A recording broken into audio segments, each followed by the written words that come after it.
freestyle. The goal for today is we're going to build a full stack application. We are going to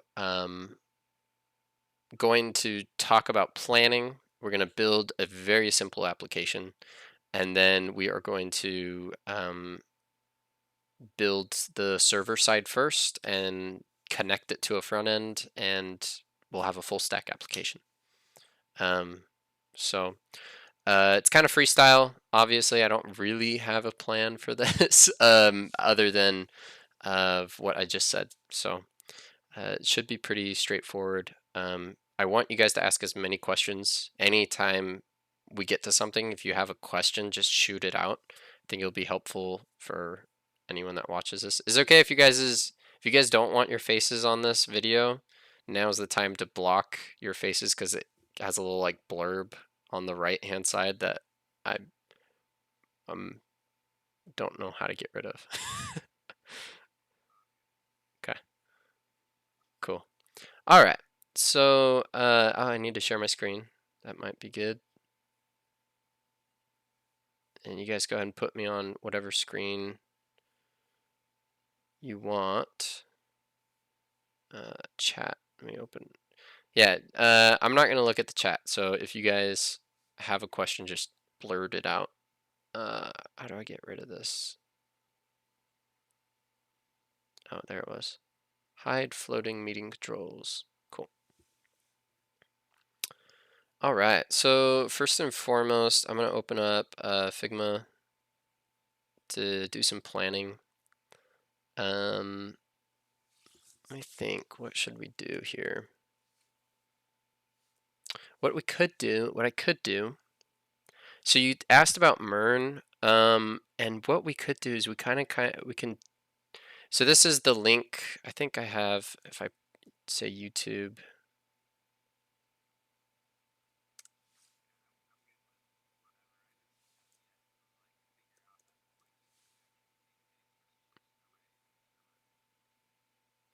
So this is this video that I was talking about with MongoDB. What we'll do is we'll basically make, this is my idea, we'll basically make what he's making, except we'll make it with a relational database. And then you guys can go back and watch if you want to see what a NoSQL database would look like, building the same thing. And yeah, let's do that.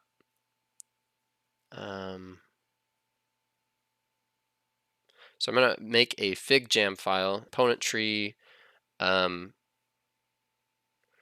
So you guys are gonna get into planning this week, right, of your application. So there are like three main things that I think that you would want. Now think of planning this way.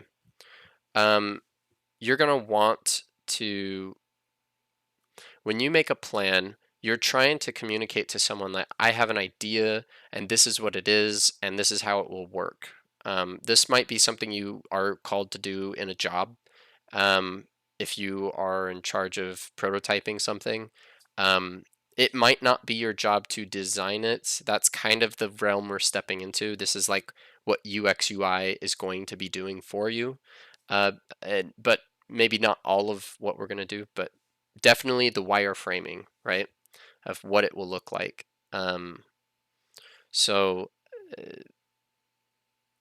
let me just say that what we're doing here, it's important to understand the concept of what you're building before you build. Just like any engineer, you wouldn't get plans for building a house, or let me put it this way, if you wanted to build a house, you wouldn't hire an engineer who says, you know, I don't have any plans, but trust me, I'll get it done. Like, that should scare you. And same with building a website. Like, you shouldn't walk in and say, you know, I'm not exactly, I have a concept of what a house looks like or what my website will look like. Just trust me, I'll get it done. So this is how you communicate a plan. It's by creating a wireframe. A wireframe is basically your CSS, right? It's what it looks like. What does my website look like? We have our features, which is your JavaScript.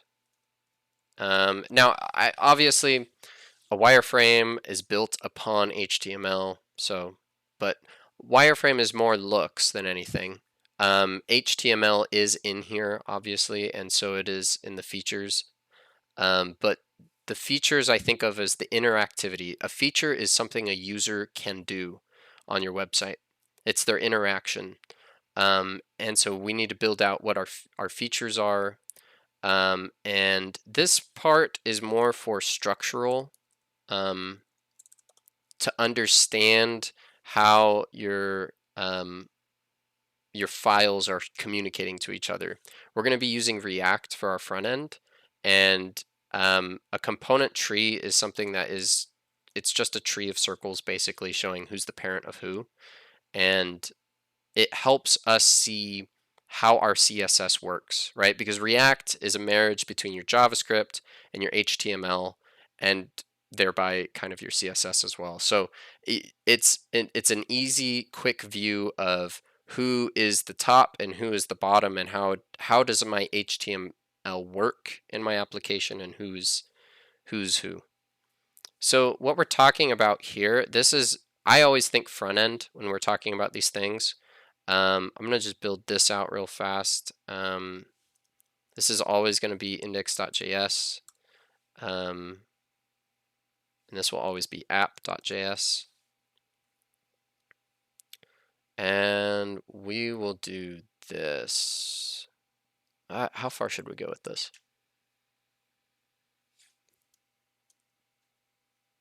I'm going to say, I'll just say home. Yep, we'll just make the front end super simple for now, because we're going to focus on the back end mostly.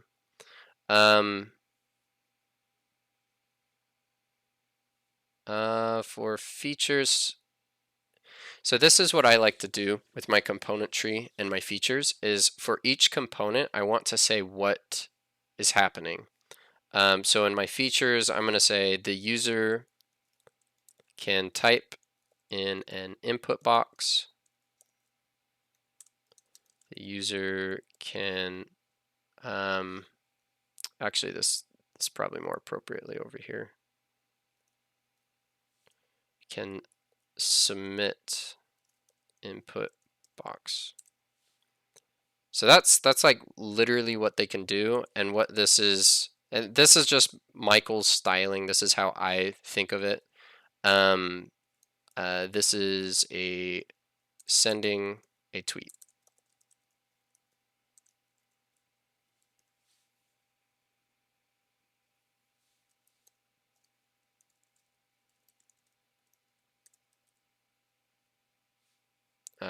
We can say save, send, yeah, whatever we want.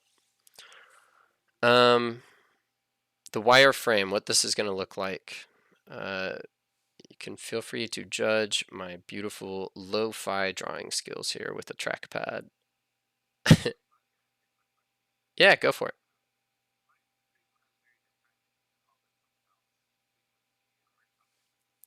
Yes. You are on a Figma design.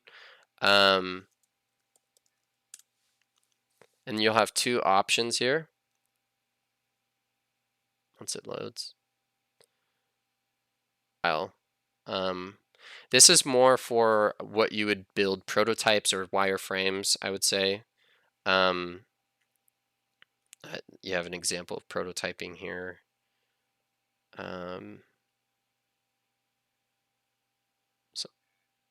yeah, this is kind of like a prototype of a website. So design files are really good for building out kind of your prototypes of what you want it to look like.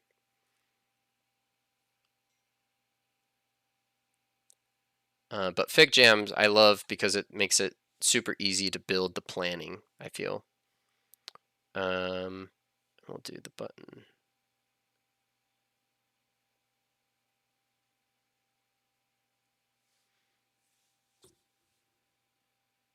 This is a button. B for button. I for input. I can't do that. Okay, whatever. All right.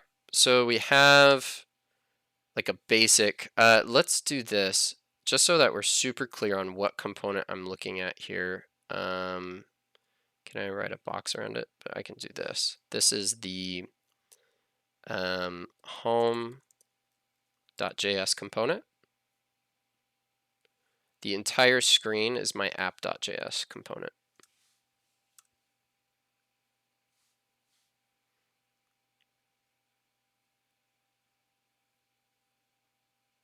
So this is going to be our front end.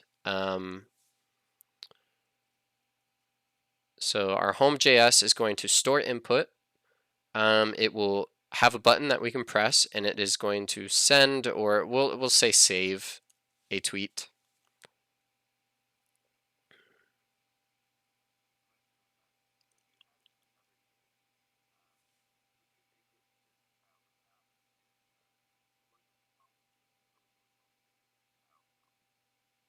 Good question.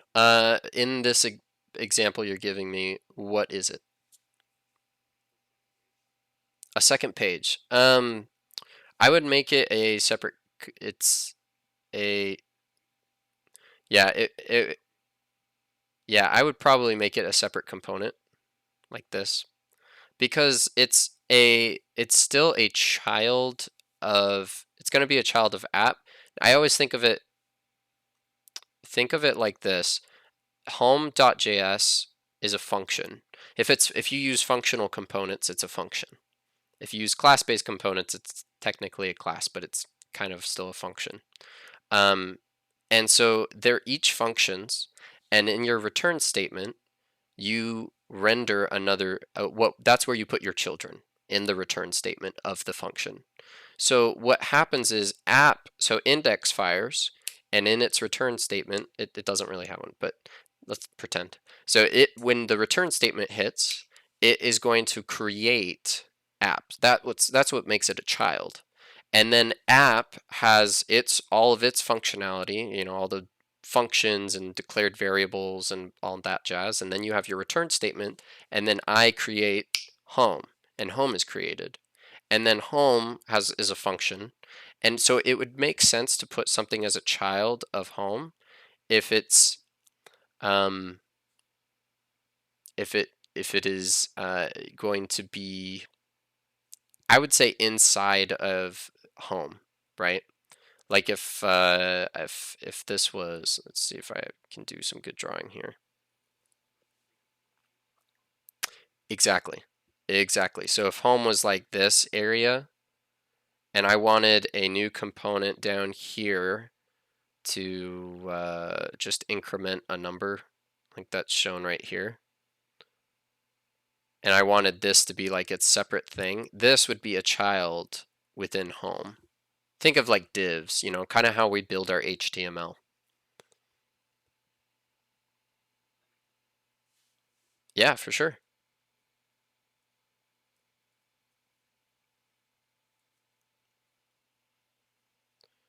All right. So this is the front end. We haven't even talked about the back end. This is stuff that you're probably at least semi-familiar with because this is kind of React is what we're talking about.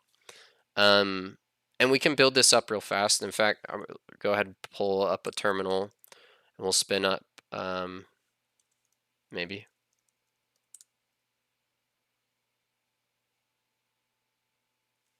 My computer's being super slow. It's like doesn't like it. So we're gonna spin up a new React app. You can do that by saying npx create full stack. Why not? All right. So go ahead and spin up a front end. It's probably because I just updated my computer to Monterey, so normally it doesn't ask me that, but anyway, you go ahead and spin up that. It's going to take a bit for this to load, so while that's doing that, we will go do something else.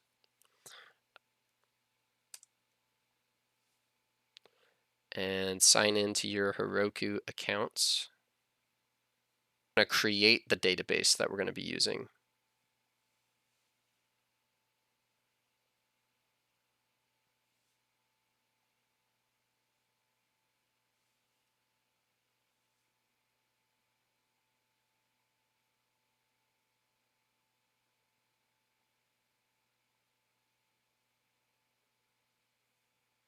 Good, I have 4. Awesome. If you have 5, you're going to have to delete one unless you want to pay for it. Tweets. Sorry. Let me know when you guys are with me. I don't want to move past anyone. If anyone's following along. If you guys are all following along.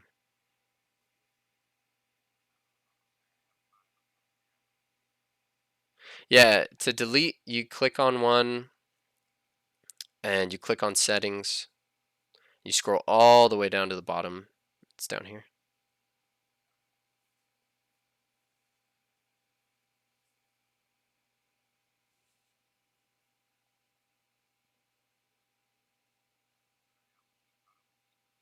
Oh, no worries.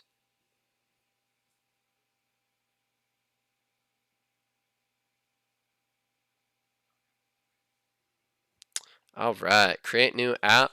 Name it whatever you want.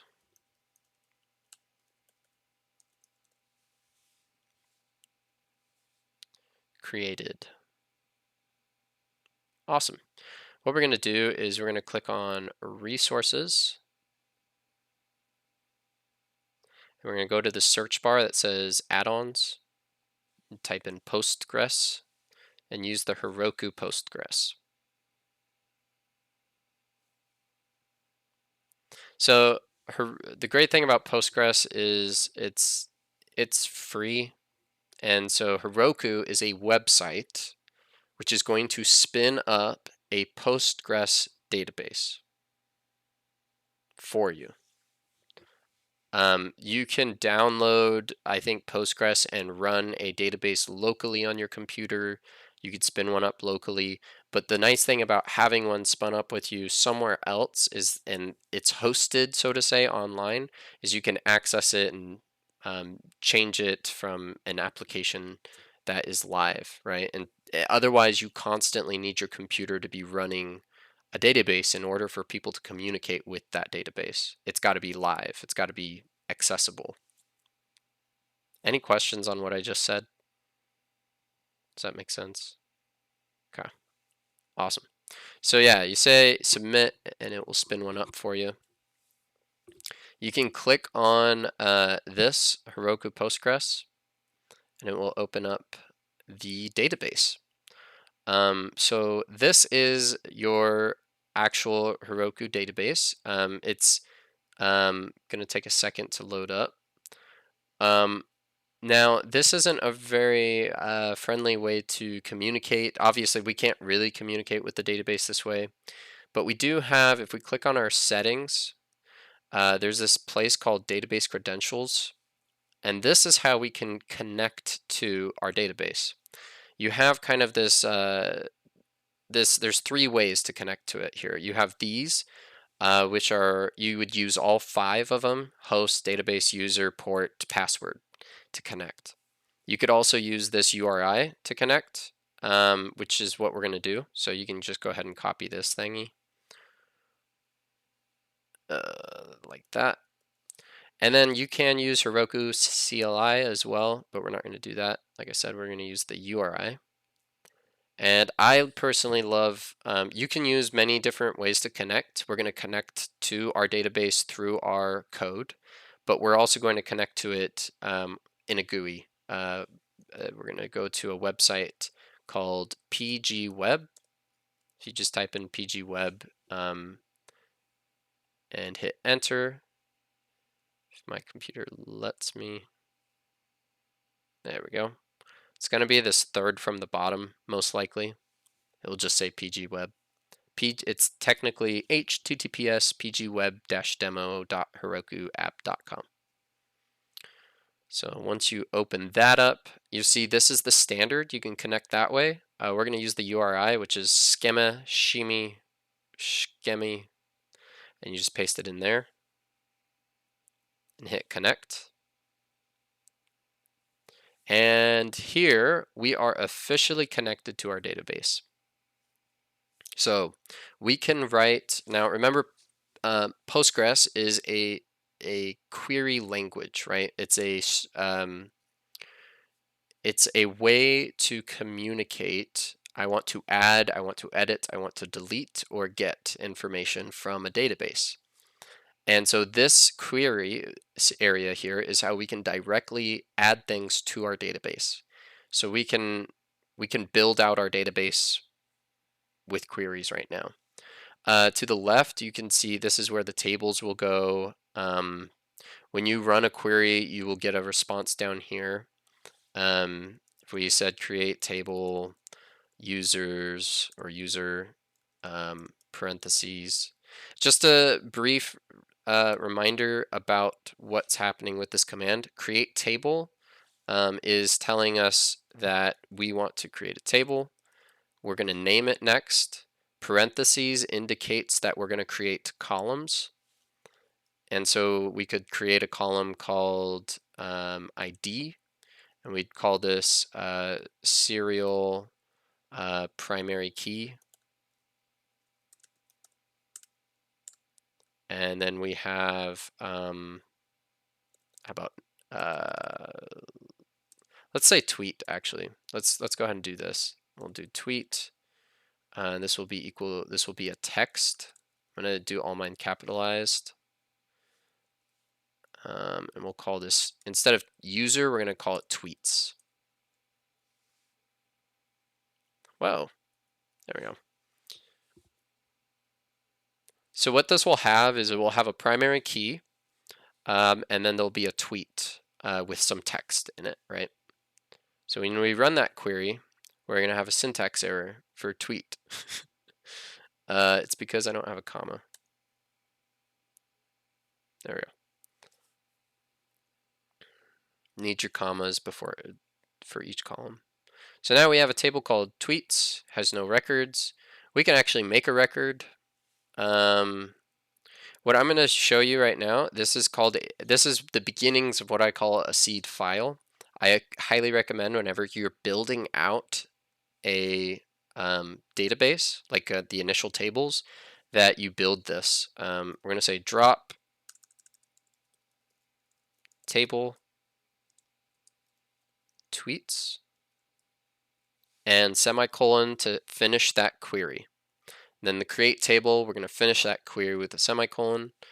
And then here, oh gosh, I forget how do I comment out in Postgres? This is HTML, I think. Yeah. Can I do multi-line? I think I can. All right. Is it dash dash? It looks like this is, yeah, I think this is working, but we'll find out. So this is where I put my alter tables. Some people like to put altering their tables. This is where you would add foreign keys in your seed file. Or for me, I'm saying that because some people really do not, people like to do it inline sometimes. So if you don't like it inline, do it after you've created your tables. And then this is the final thing, and this is where you would insert into your tables.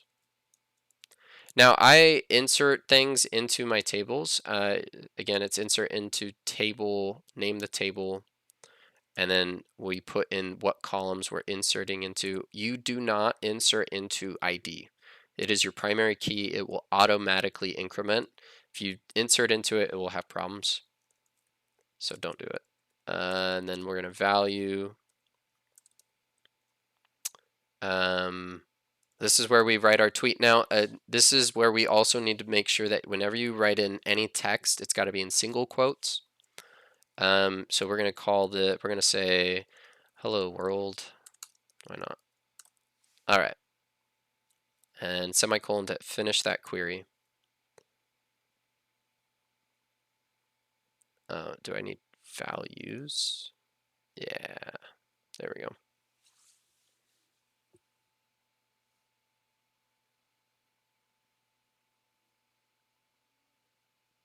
All right, sorry I switched over.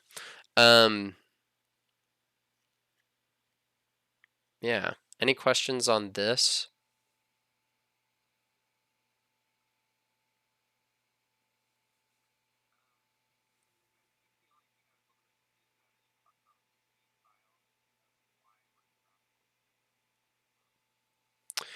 Great question. I consider your seed file as the nuke file. This is going to it's going to drop all of your tables, and then it's going to create all your tables again, and then it's going to insert some dummy data. This is really useful in development. It is very dangerous in production, because you don't want everyone's data to be gone, right? So make sure that this is really helpful in development though, because now we have data that we can check on. If we were going to write a GET request and we wanted to see if it was giving back data, we can write that now. But we're only going to be writing a post right now, I think. Maybe we'll do a GET and maybe we'll do delete though. We could totally do that. But that way we can test that. If we did a GET request, we can test and see if is it getting me the tweets, you know? So this seed file is helpful because when you're doing development, you test a lot of things. So you'll be editing a lot of stuff. You'll be adding maybe your post, and you'll have like 30 random things that you don't really want there. So it's helpful to kind of nuke it when you're done, or if it's gotten out of hand. So I think we should be all set with our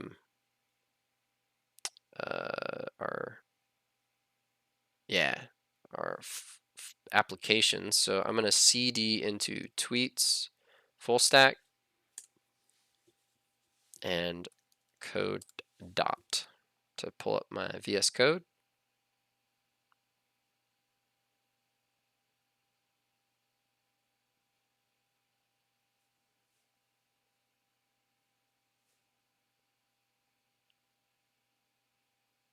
All right.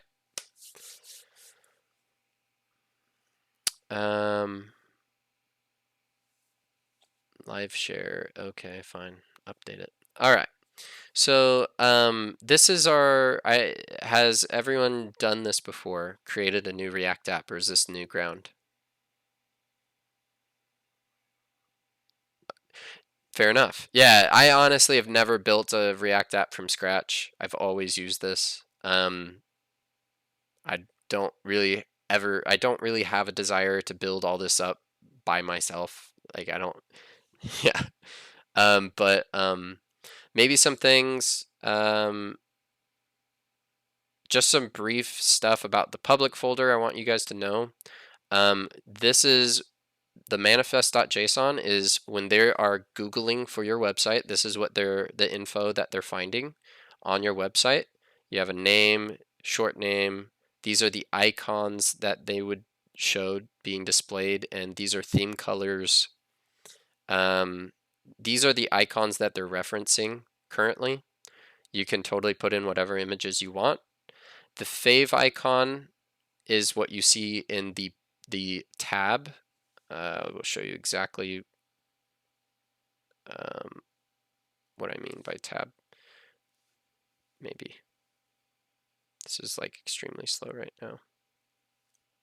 There we go.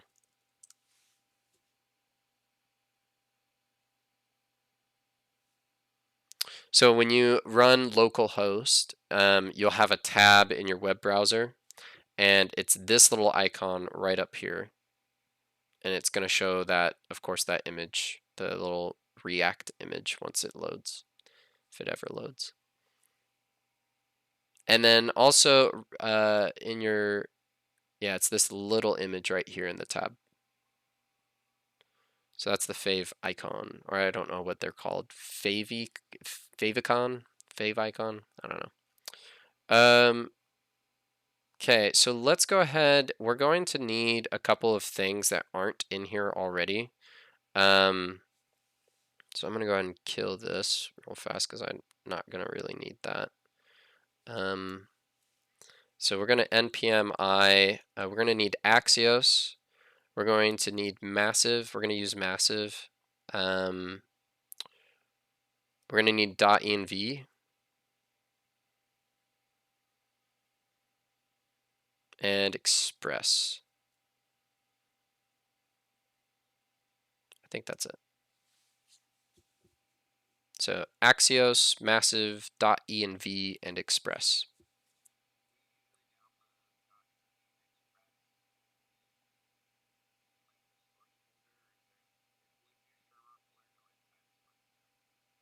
It will not. I will have two different places for both, right? So I will have, this is exactly where we're going to build our server folder. It's going to be on the root of our project. I download it in all of my. Some people, you might see some people do a package.json for their server and a package.json for their source. The package.json is already global. You'll see, like it's in the root when you use npx. So I just leave it that way. And so I just download everything that I want inside of the in the root of the file. And then we'll also build a new folder called DB. That's going to be for our database. This will be for our SQL queries specifically. Ooh, and there was something I was going to try today that I really liked, but maybe we'll get into that. Maybe we'll do that at the very end. Maybe we'll refactor our code at the end, how we can make it more efficient. All right, so we got axios.env. So let's go ahead and make a .env file at the root level. We're gonna make a connection string, and we're gonna set that equal to that URL or the URI from Heroku that we used on PG Web. So we got to go grab that. I will close that out. And then you want to keep this for now because we're going to copy that code. We spent some time on that code and we want to save it. That's not what I want. Where are you? Code. All right. So in our .env now, we have something called connection string, and we're using all caps to indicate that this is what it will equal. This is when we call it all in all caps. It stands for a connection string. Also, I'm going to go ahead and declare our port number. I think I'm going to just say port because you guys might host on Heroku, and I think that's they'll probably do this. I'm going to call mine 4545. Awesome. All right. So the next thing I want to do is, I'm kind of hopping a bit, but we've created our .env. We've set these variables. These will be important for our server because our server is the one that connects to the database, right? It's the one that communicates. Well, let me go back. What happens in a full stack application is we have, if we go back to our wireframe for a second, we're going to have a user come in an input box and they're going to click a button. That's what the user is going to do. That is the front end. The front end takes in a user's, and all users do is they make requests. That's all we ever do. We request things, and a server handles those requests. So what we're doing on the front end here is we're going to type in some input. We're going to click a button. Now, when we click that button, we want to hit a point in the server saying, hey, we want to add this info as a tweet. We want to save this to a database somewhere. We want this to maintain. We want this to be saved. And the server is going to handle the info that we give it, and it's going to connect to the database and add that data. Maybe it handles the requests. It might say no, maybe you don't have the qualifications, or you're not signed into an account, or that's what the server does. It accepts or denies requests. It handles them.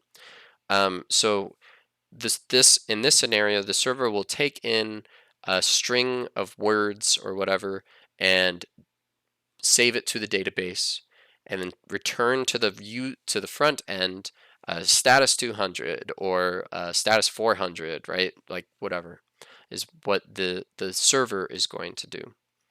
So that's why we needed this. I keep going back to this. Whoa, computer, take it easy. That's why we need a connection string in the database, or I'm sorry, a connection string. So your port, when we make a listening request on our port, it's going to actually open up a port on your computer, and you could look at if you wanted to check those all out, you can just type in the lsof-i to check out all of your ports that are currently listening for things, right? Looks like I have some widgets and things, and Zoom and Discord, probably listening for notifications. So you have these ports that are running, right? And we're going to create one in our code here that's going to open up one of these ports for us. All right, so let's go ahead and do that.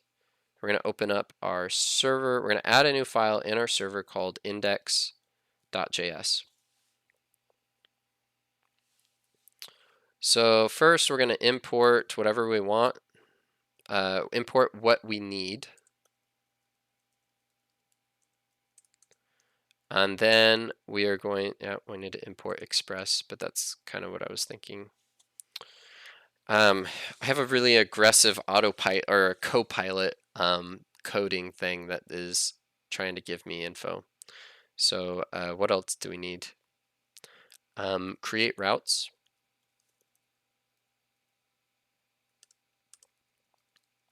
And create a listener.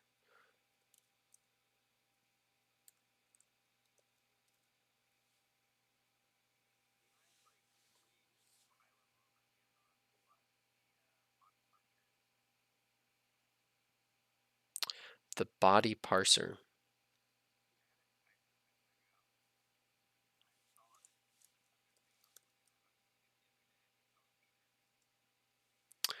I've never used this. I couldn't tell you. This is requiring a package called body parser. We don't currently have it installed. I would just Google body parser and check it out. It might be a part of React, or actually this isn't. So let me be clear on that. So currently package.json. So this is on the global level. So technically server does have access, right, to React, because it's on the global level. But we are going to be creating a Node backend. We're using something called Express, and Express isn't Node. They're two separate things. Express is like a part of it's. Express is using Node to make a backend. I hope that's not terribly confusing. Just know that Node can be used for more, and Express is like a very specific pathway building a server with, is what we're going to be doing. Our routes, this is where you're going to have, I call them endpoints a lot. This is where your get, post, put, deletes go, that we're going to write. Yeah, so let's go ahead and start with our, we're going to bring in Express. Thank you, Copilot. It's just automatically doing stuff for me. And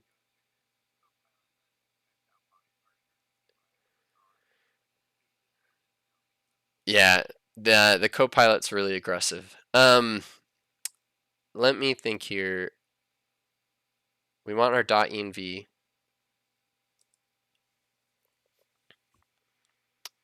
And then we're going to destructure from our .env.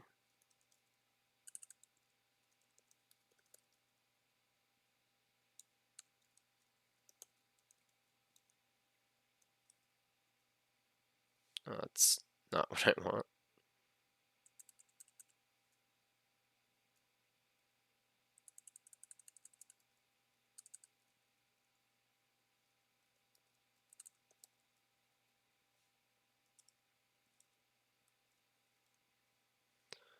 No. All right. Like I said, it's aggressive. All right. All right.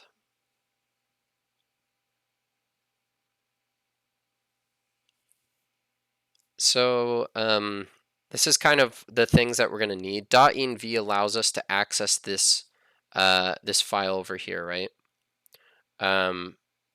This package called .env. I know that might be confusing. So it allows us to access the values in here. We're setting it equal to this, and then we're going to use our .config to, and you can kind of read here what it's exactly doing. Basically, it makes it so that we can use connection string. When we call connection string, we can get the value for that actual string. Now, that's all well and good, but currently in our code, how are we actually going to write queries into our database, right? Like currently in our database, if we go to our GUI for a second, actually, before we start writing queries, we're going to take a quick little tangent. Just Control all, copy all of this that we've written. I'm going to go back to our code, make a new file in our DB called seed.sql, and paste all that in there.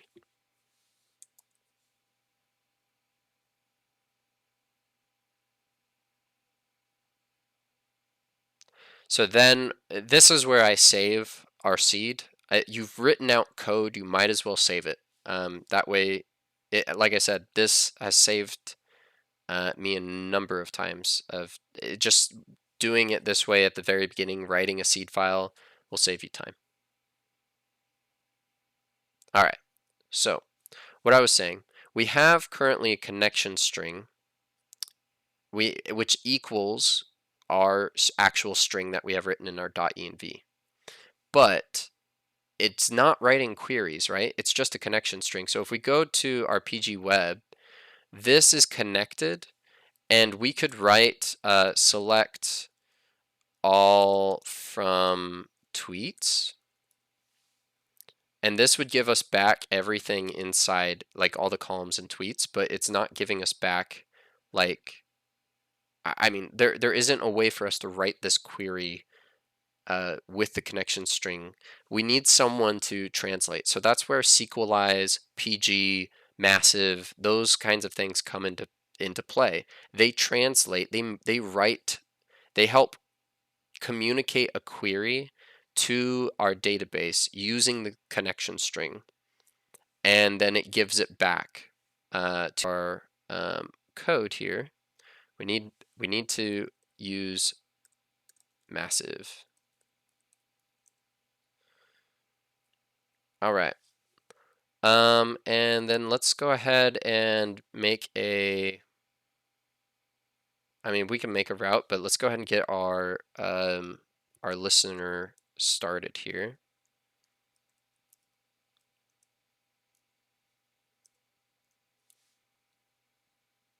Nice. All right.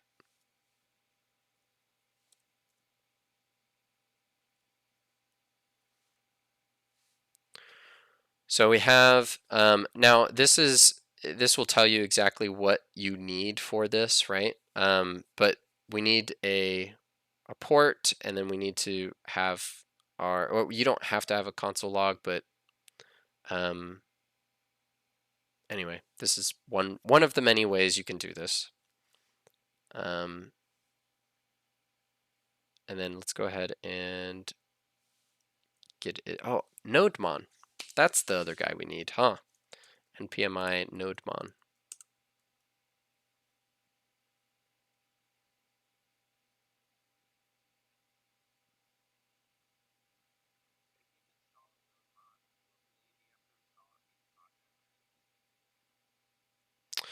I think if you've installed it globally, you should be good to go. You could try running the command. Just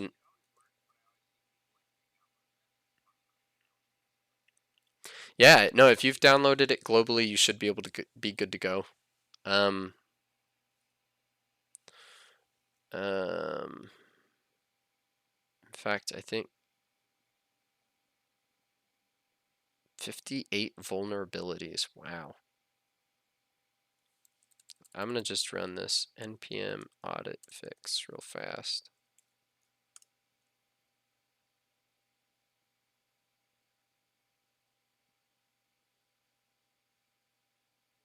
All right, so we're gonna run our Nodemon to run our backend. Mine is gonna run this audit fix real fast. But while that's happening,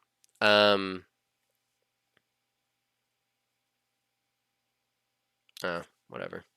So we're gonna run our Nodemon, and we're gonna say Nodemon. You're probably gonna have to type in server index.js so it knows what file we're going to specifically, and we're trying to run. See if we just try Nodemon, it should fail.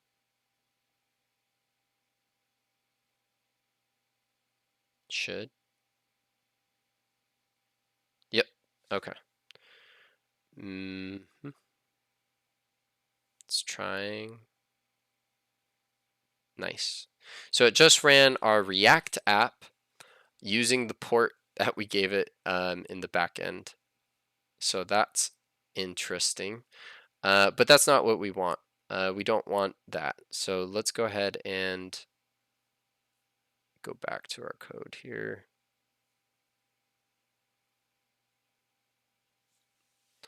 I don't want that. I always do that.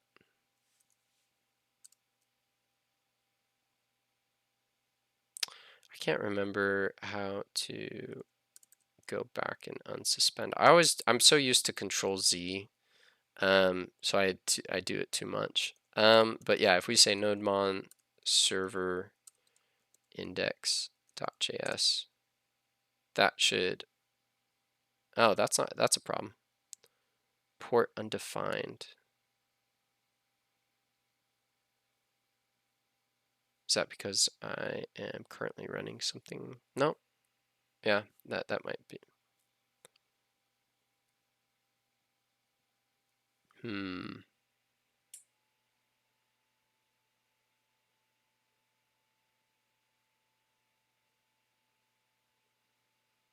Mm-mm-mm.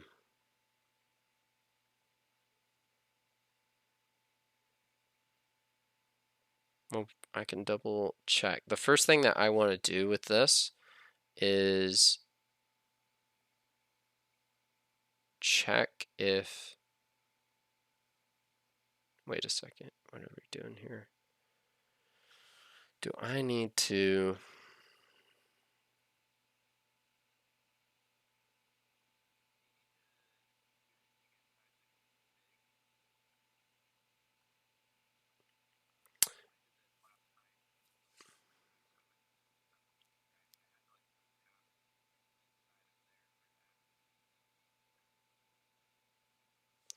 yeah, I don't,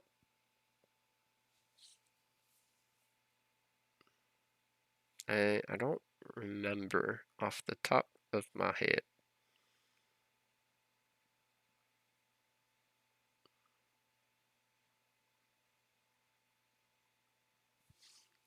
Yeah, we don't want our port to be undefined for sure.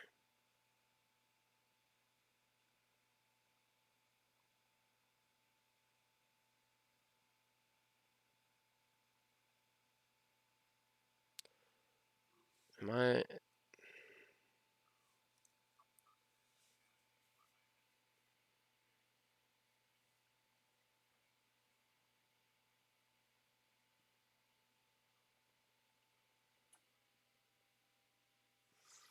Yeah, I'm gonna double check this too and see another look at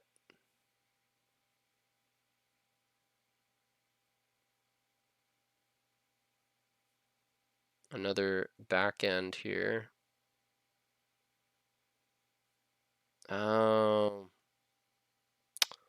that's what they did. And they do the config there. I remember this now. Yeah.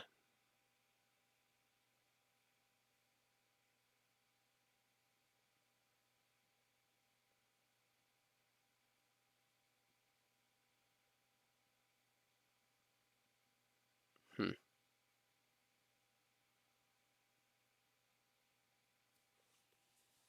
So we could do that. But I want to take a look at what you did too. How do I do this? Escape chat.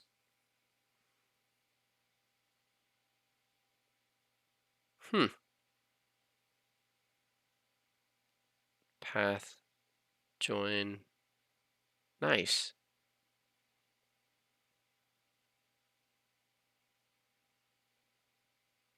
I'm gonna try that. Let's see if this works.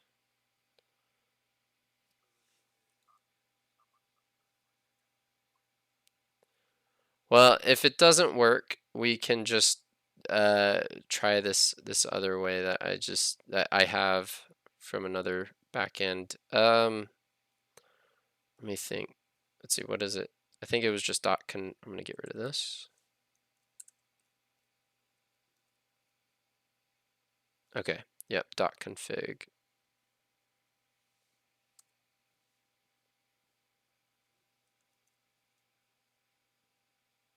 Crash. Okay. Path is not defined. We don't really move this down here.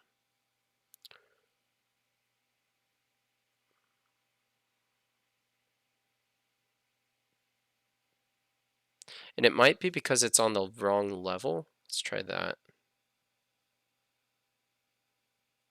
Because we're in the index, we need to go up 1, up 2 to the global, and then down to .env. But it doesn't like that.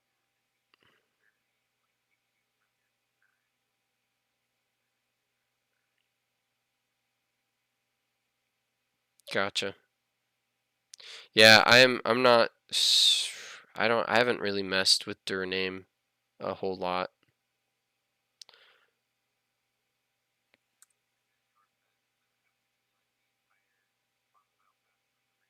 Mm.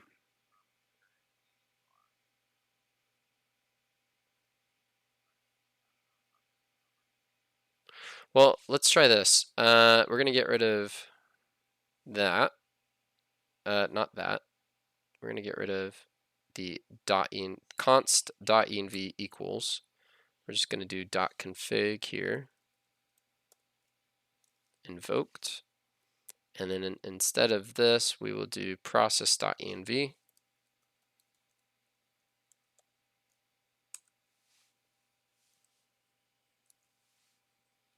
And that works. I'll just put this at the top here. This is very similar to like what you do with CSS files, importing them directly into like you say import and then give the file root. That's kind of like what this is doing, require.env, and then we just config it. And using process.env to grab it.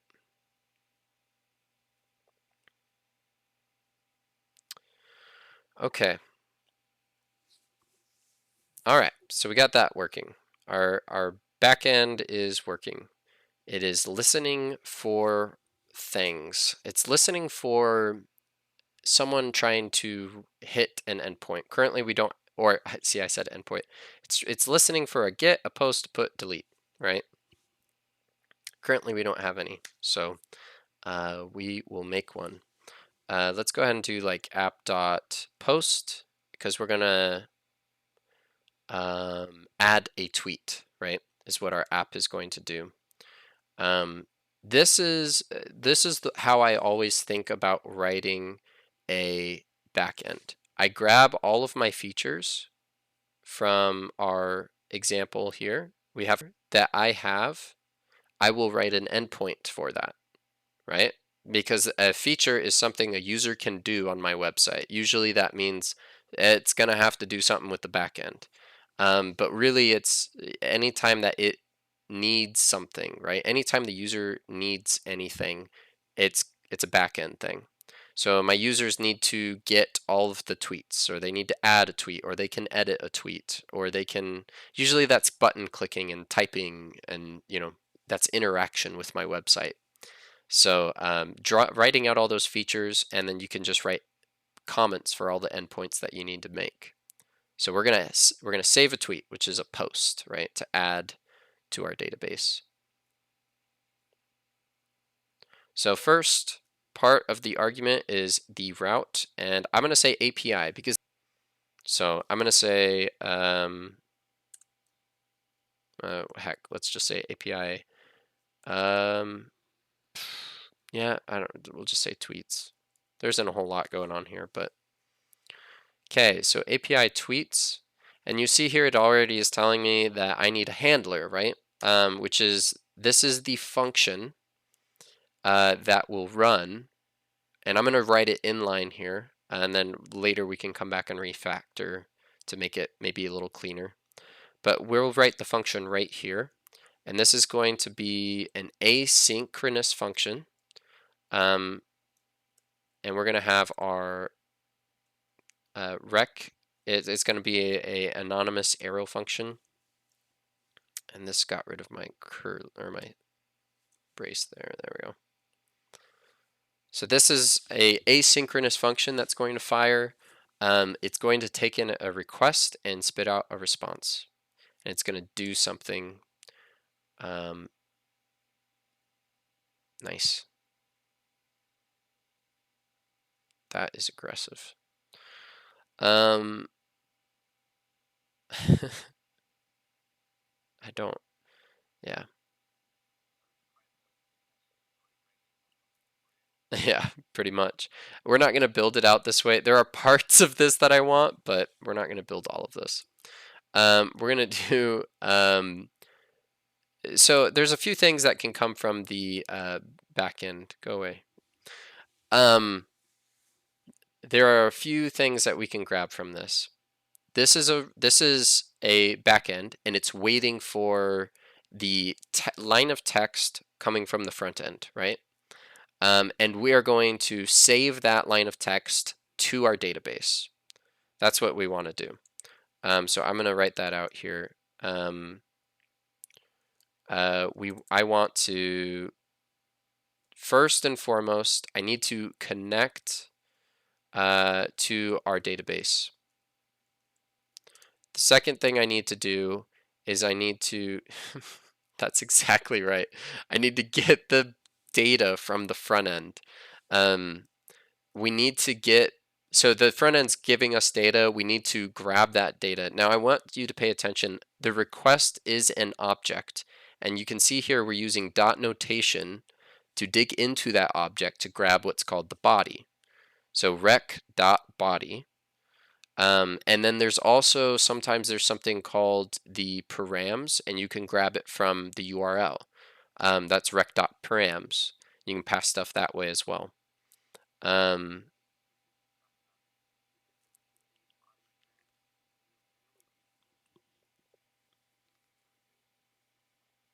For sure. So param is going to be more like this, right? It's going to have like, or it's actually here, let's do that. This is what a param would look like. And it would be, instead of that, it would get the data from the rec.params, right?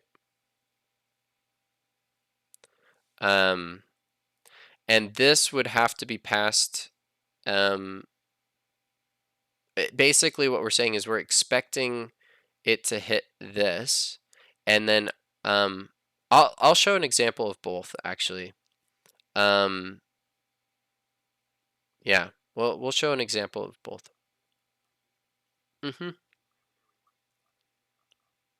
Exactly. This is a placeholder basically. Basically, the front end is the one that's sending the data. It's creating the request. So on the front end somewhere, and we'll get to the front end.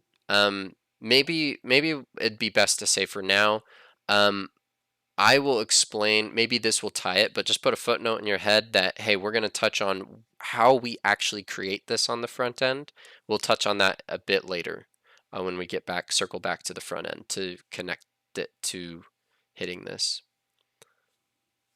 Yeah. But then next we got to, so we're going to get the data from the rec.body, and then next we have to write a query to our database to save that info, right? Very similar to what we did before. We did an insert into tweets, and then you pass in the tweet, right? And it saves it to the backend. And so that's that. And then we need to, yep, that's exactly right. It's like insane how aggressive this is. And then the last thing is we need to return the info back to the front.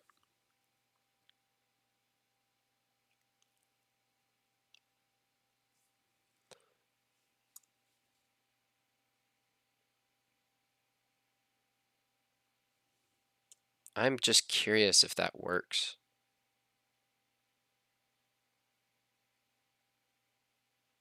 That would be awesome.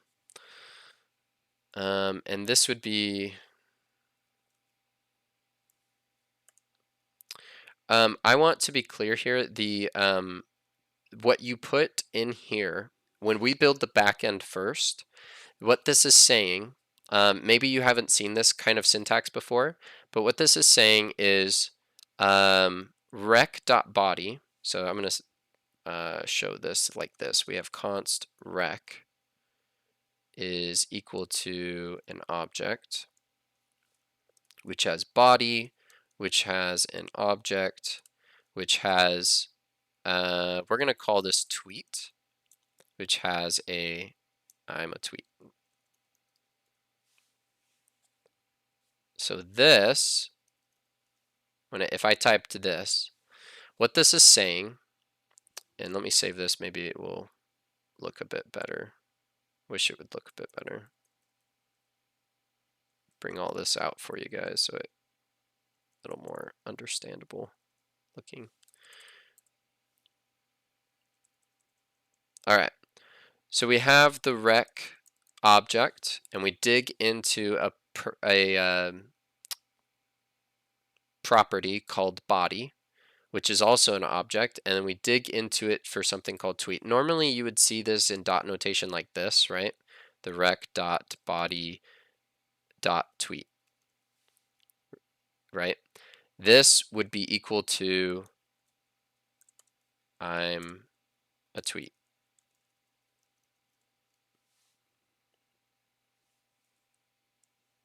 Now, also, if we have, go away.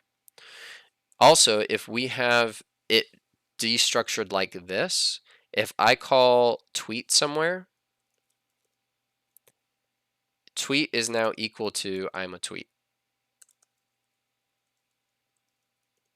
What it's saying specifically is I'm putting curly braces around tweet, just indicating that this is a part of the body object, and I want to find something that is named, I want to find a property named tweet on this object. And it looks, okay, so when we go to rec, we found the body, we're going to look for a property named tweet, here it is. So whenever I call this property, it's going to give me the value behind it. Does that make sense? Maybe you guys have heard that before, but this is something that you'll probably see more and more, and so I just want to make sure that you guys are comfortable with that. All right. So let's go ahead and we're gonna do well. We're gonna create our query.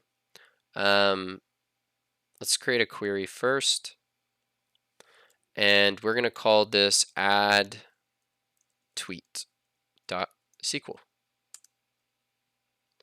And this query is insert into, I should tweets, I believe is what we called. And we're going to put into the column of tweet values.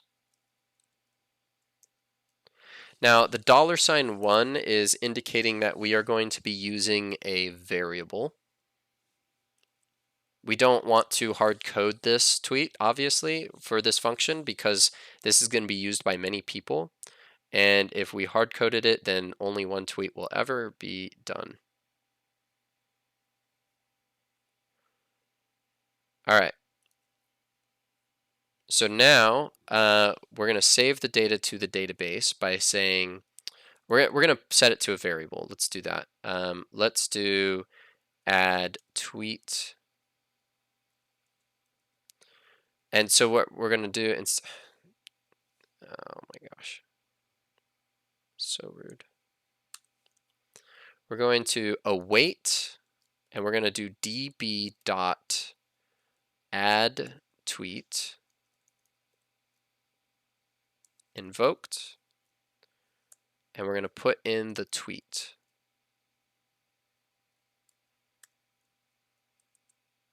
It's a little aggressive today. I'm going to have to shut it down for a bit.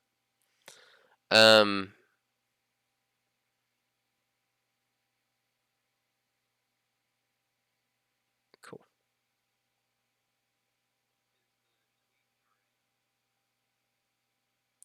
The tweet, yeah, it's a,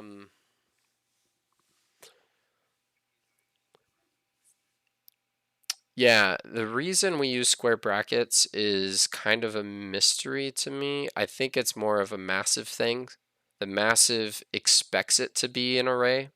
And this would be an array of the variables that we would use.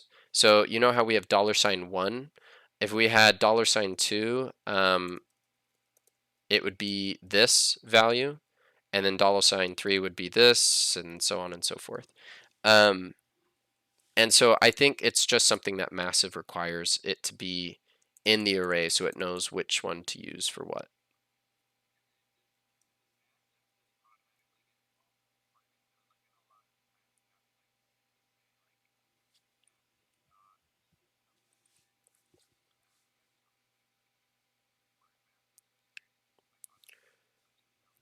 Yeah, so we are currently, I haven't done it this way before. I will actually show you the code that I use. Actually, I'm just curious, honestly, if this works. I've never seen this done in this way before, and my co-pilot did it, so I was like, all right, I'll give it a shot. What we're doing is, oh, we're massive is using our connection string, and we're awaiting this connection to make sure this happens. And we're setting that equal to db, and then we're calling db down here. So this is connecting to our database. Massive is connecting, and then massive takes in our query that we wrote and the variable, and is going to run our query for us, basically. It's going to run that query. I'm going to get rid of this param that I wrote up here. I don't know if you guys still had that, but get rid of that for now. We can come back and maybe make another one. Let's go ahead and return our res.status 200. We're going to send back the add tweet to the client once it's done. Okay, I'm excited. Hopefully this works. If it doesn't, like I said, I'm still going to show you the way I do this. I've never seen it done like this, so I'm hoping it works because I think this is pretty neat. All right. So now let's test it. Let's test our endpoint. What we're going to use is we're going to use Postman to test our endpoint instead of building out our front end first. Let's make sure this works. Let me get rid of this guy.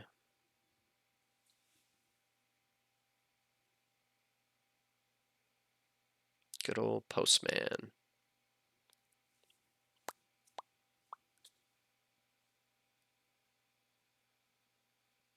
Okay. So the first thing I would want you guys to build is a collection. Whenever you're building a full stack app, create a collection. Just trust me on it. It's name it whatever your project is, and build all of your all of your routes, all of your endpoints in that collection. Save each one. Don't keep rewriting the same one over the same one. Just save each one. Make sure they all work. Make it organized. This is going to be tweets full stack. And then you can make a new route by clicking this, or you can right click on it and add a request. You can add a request here as well. Name the request. We're going to do a add tweet. This will be a post. The URL is going to be HTTP, this kind of style, right? We're going to use our local host, whatever your server is running. And then this is where our endpoint comes in handy. It's going to say API, I think I said tweet or tweets. I have to double check now. Tweets.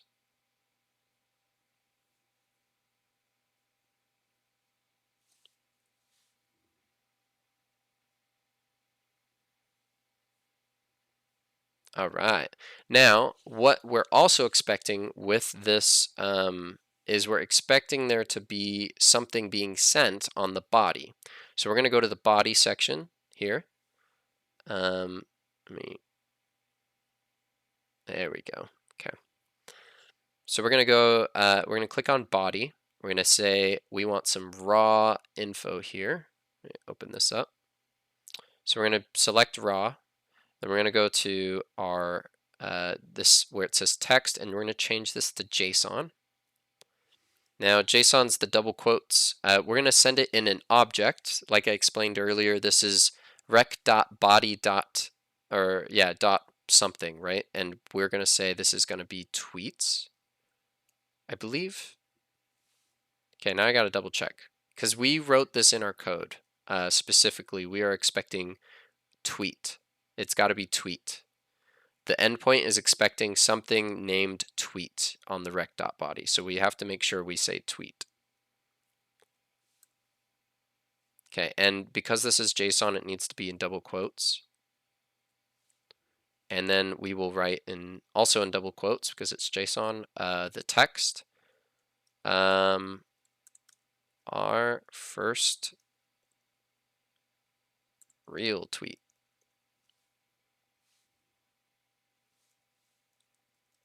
What a tweet. All right. Okay. And so now we have everything built out. We can go ahead and send it. See if it works. This is usually meaning it's broken. And we can just double check if we go back to our full stack, broken. Totally looks like it is.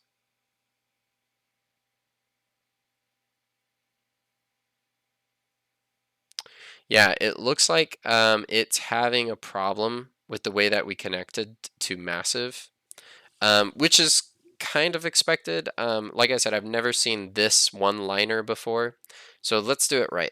This is how we'll do it. I was kind of hoping because that's like a lot. So RS is restart for your Nodemon. You just RS enter, and then you can make sure that this should be dead already, so you don't need to run it again. But let's go back, and we will build out our massive connection the way it should be. So I am just going to grab. Let's go ahead and build it right here.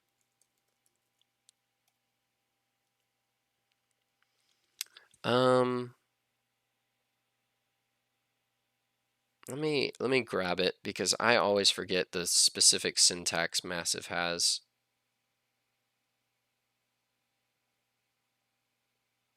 Oh, they have it, the DB instance, right. And they wrapped it all into their app.listen too. This is local on my computer. I promise I'm not changing someone else's code. I'm just grabbing that out. And we'll just grab this.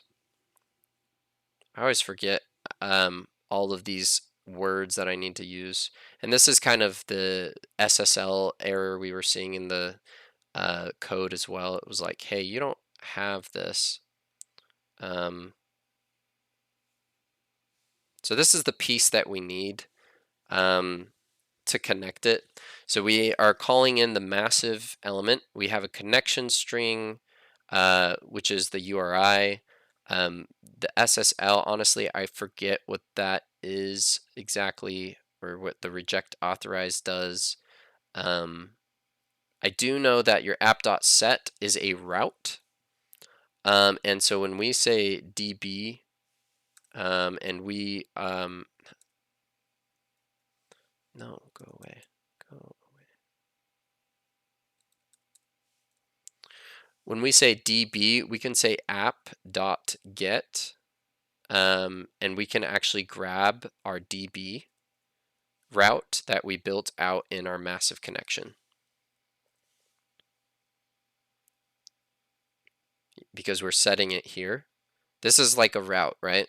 We're grabbing the DB instance, and the DB instance is what is massive is giving us, right? When we run this function, it's giving us that connection to our database. And then we can grab that connection and connect it to a route. And we can call it here. We're going to get that connection, and then we're going to use it here. Maybe that makes more sense than what we did before, but it's essentially kind of what I described before, maybe just with one more step of getting that connection string here and showing it here.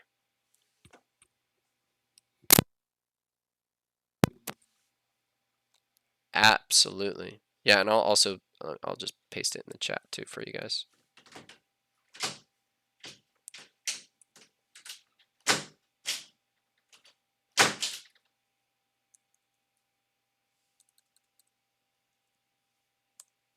There we go.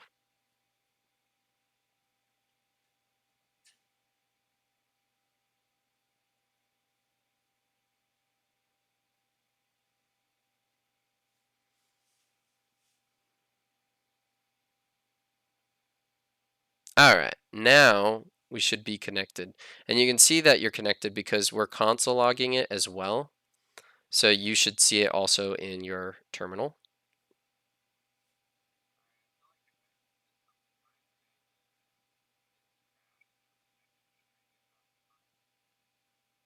Connection string is not defined.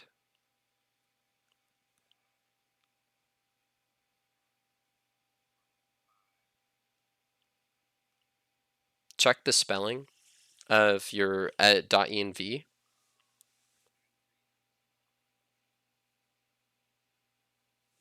Awesome. No worries.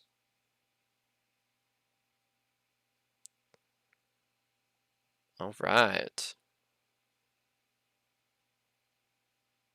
So now the last thing we need to do is go back and test it, right?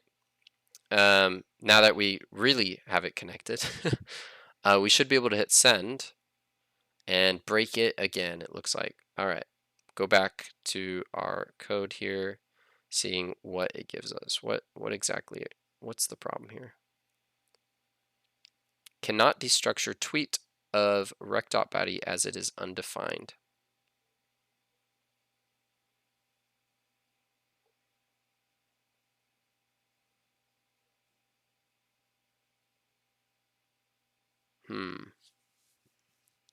It is undefined. Did I put it? I want to just double check. I put it in Postman as tweet.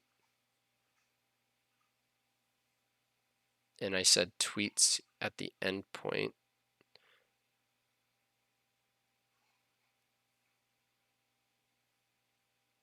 Just make sure I have this all right here. Tweets.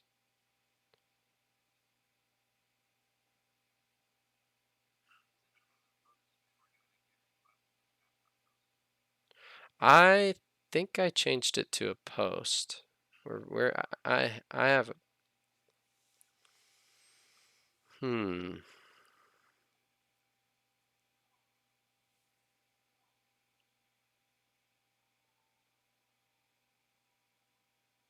Trying to think of what's going on here.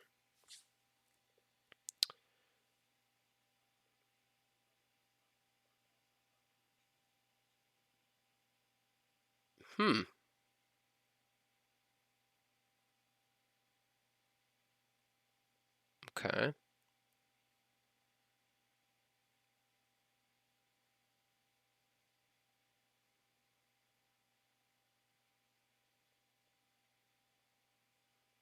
So what I will do here is I'm going to console log our rec.body because I want to see what exactly is on the body, if anything is on the body, right? Because it's currently telling me that tweet isn't there, so I'm trying to figure out what is there. Maybe I am hitting it wrong somehow.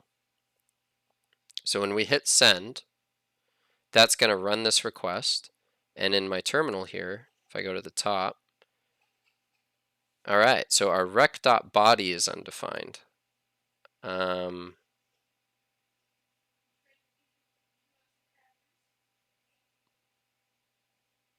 That's interesting.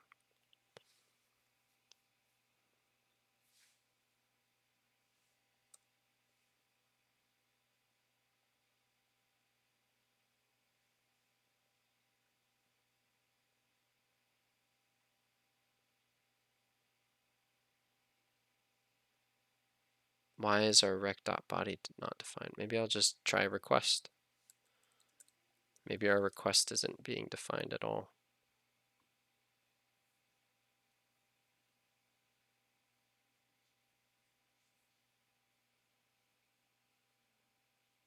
Okay, we're getting a request. Like I said, requests are massive objects.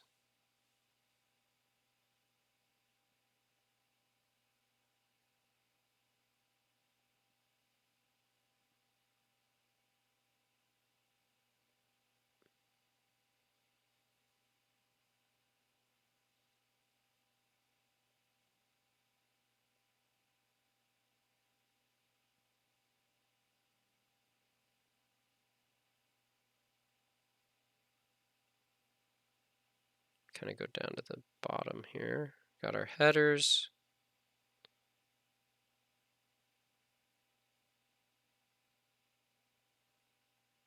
URL.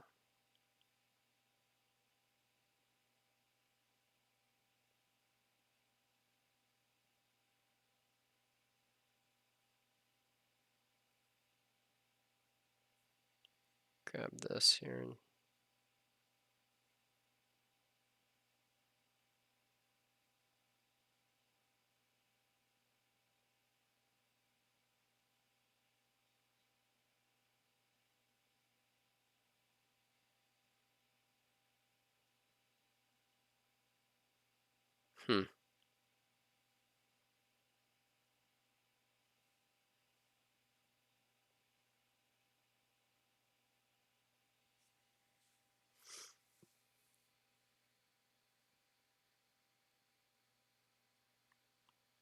Oh, I must have messed this up somewhere.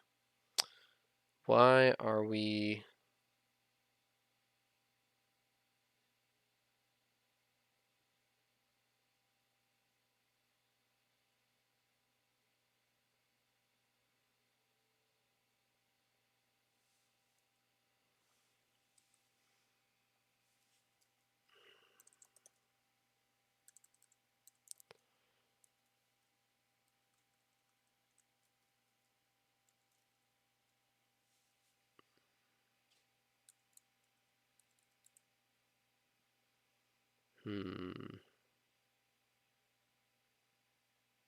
All right.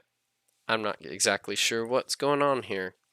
I am going to double check some reference code and see if I can compare what the heck I did wrong here building this out.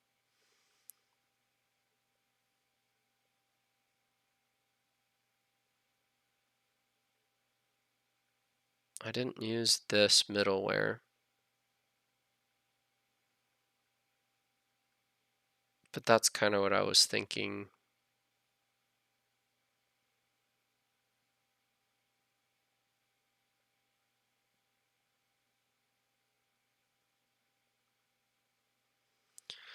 I'm thinking that might be a part, if not the problem.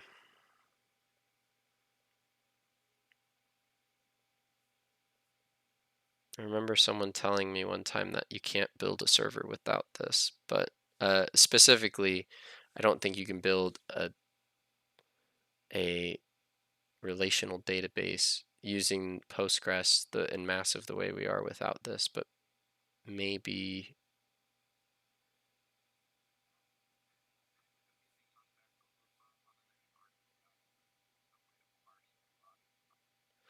Yep.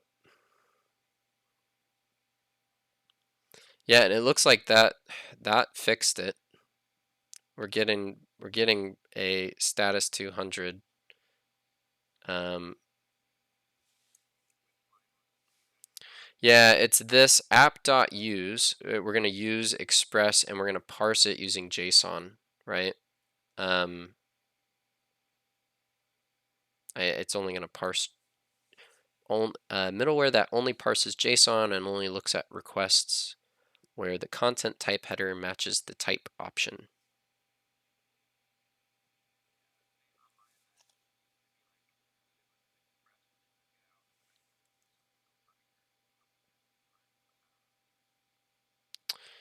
Yeah, and if we say rec.body.tweet, if we console log this, we should get it when we hit this endpoint now.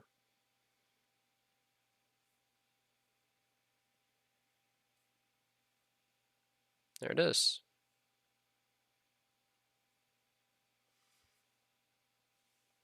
I got some weird styling going on. Blue letters showing up. All right. So the reason, okay, now someone else was saying that they had Ssl issues.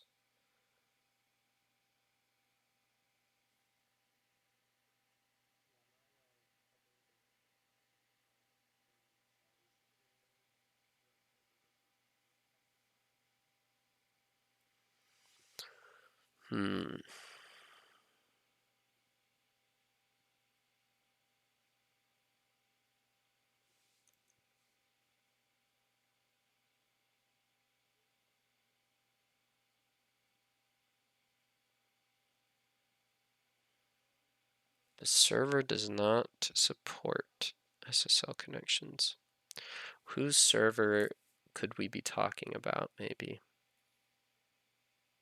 Because I feel like we're talking about ours.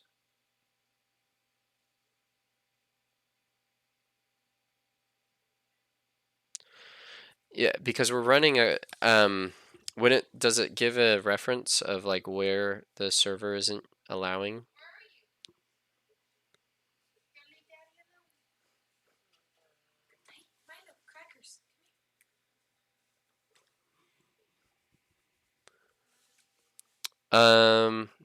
I wonder if I can give you access to share your screen here. Maybe we can take a look and see if we can fix it.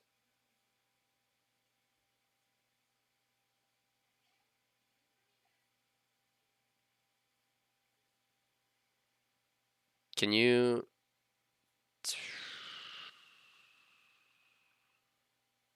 share your screen, or does it not allow?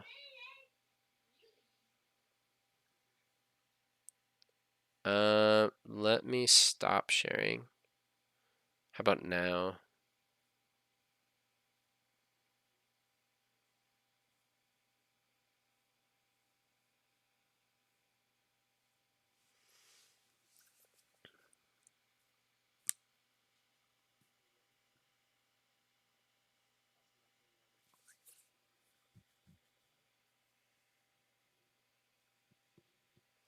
Okay, let's figure that out because that's going to be probably a part of the problem. Looks like that's good.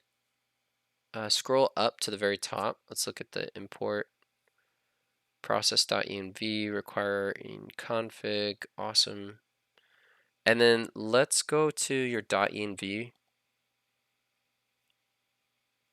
You need an equal sign instead of the dash. And then connection string. You'll also want to do that for the connection string. Yeah, there you go. Okay, now let's hit RS, enter in your terminal and see if it. Nice, nice.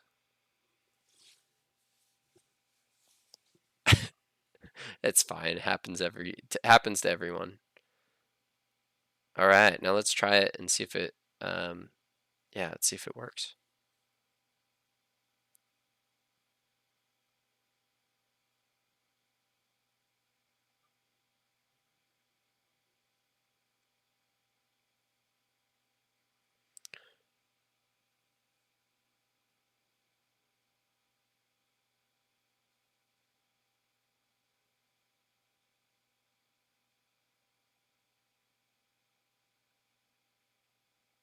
Undefined.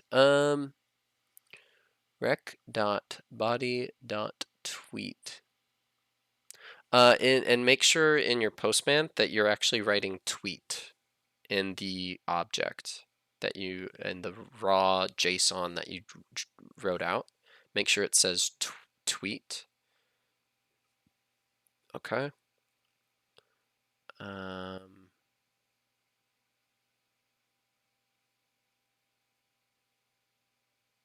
Rec.body.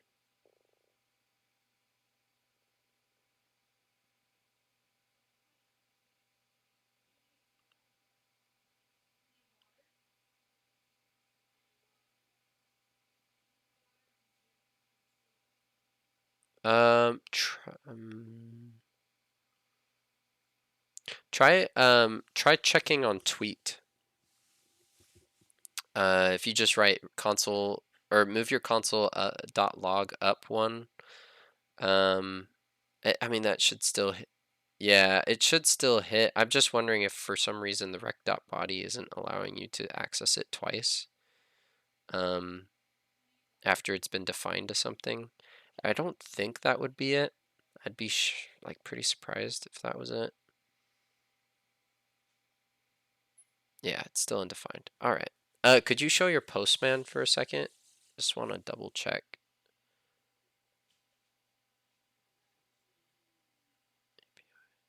Tweets.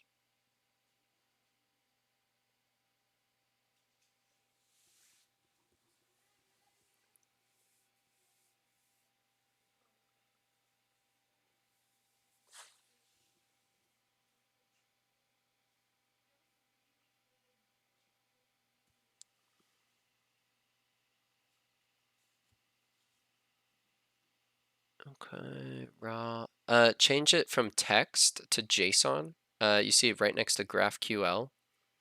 Yeah, you need to change that to JSON. There you go. And then try hitting send. Yep, there you go. No worries. Like I said, it happens literally to everyone.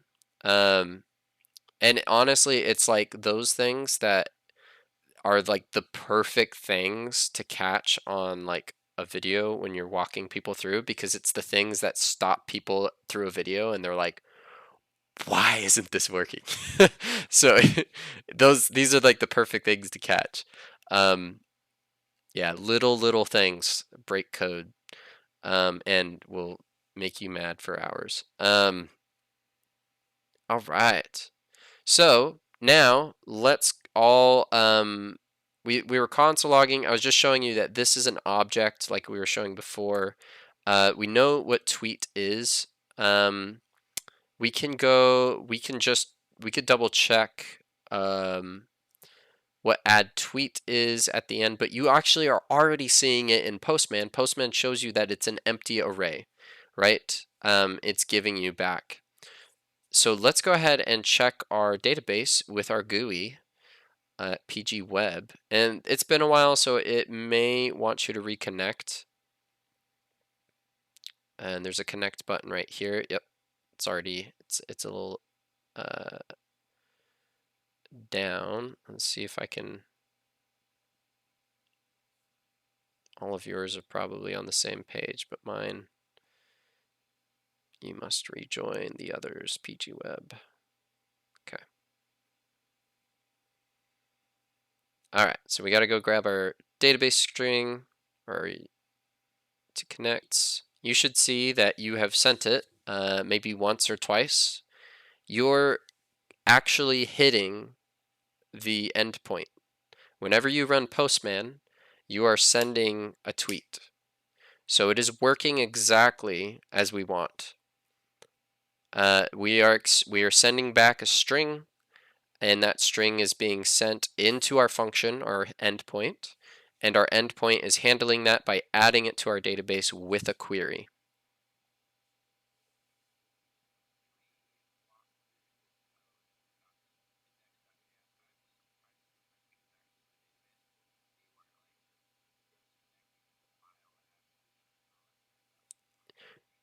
For sure. All right. So let's look at this code.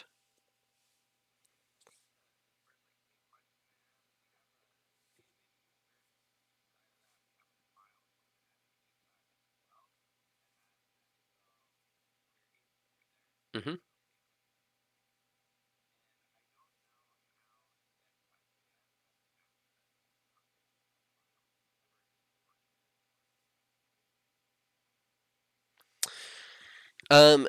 Yeah, that is a great question. Because you know that DB is not truly being, it's not, we're not specifically asking for a DB to, like how are we getting to it? That's a great question.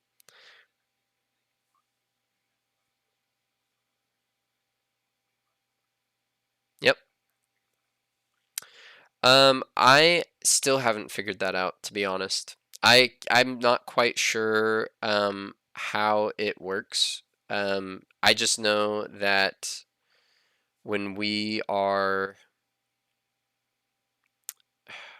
when we are connected, we can call it to get there. I think if I let me test something actually. Let's see if this is, because this is one of the questions I've had for a while. So I'm going to change this file name. Instead of DB, I'm going to call it database. And instead of writing DB here, I'm going to put database. I'm going to save it. And I am going to test this endpoint and see if I'm calling either the endpoint. If I'm calling, let me be specific. I'm testing to see if this is specifically calling the folder here, or if it's calling this connection here, right? Like, which one is it calling? Because that might be confusing. And if we go here and we try it,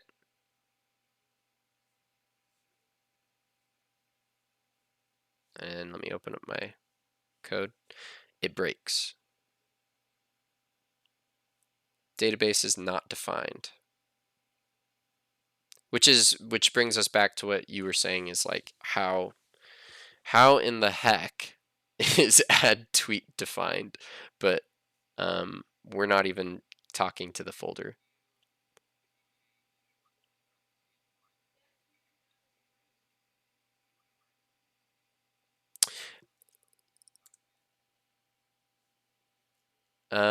Oh yeah, that's a good question. If we change this, yeah, because you'll notice down here, this is where we're setting the route of DB, right? So what we're calling specifically here is we're trying to get, and we're hitting that route that we've set to get that database connection. This isn't down here. This is in no way accessing this file, right?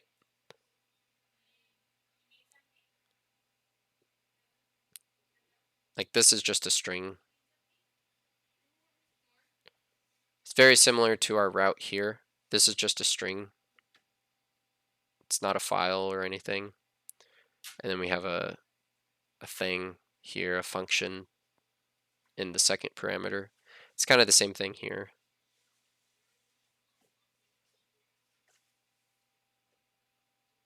So this DB and this, I mean this DB, this app.get DB is just basically calling that connection that we defined, this app.set here.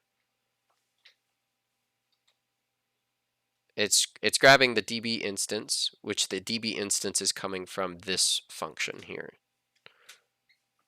Right? We're grabbing whatever this massive thing, whatever this spits out, we're grabbing it in our .then, and we're using it and setting it equal to a route. So we can get that route. Right? We can get the database instance.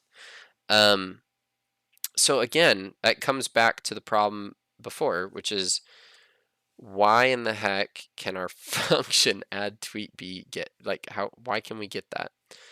I don't know. I honestly, I think we can say even, could we say like seed invoked? I mean, I don't understand why. I wonder what if we console logged seed.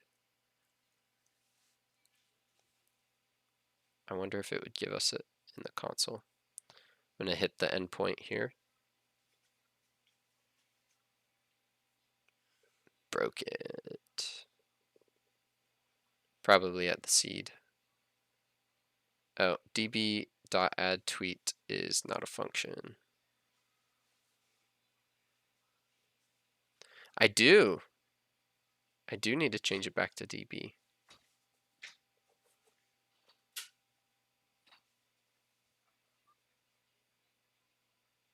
Yeah, why is that?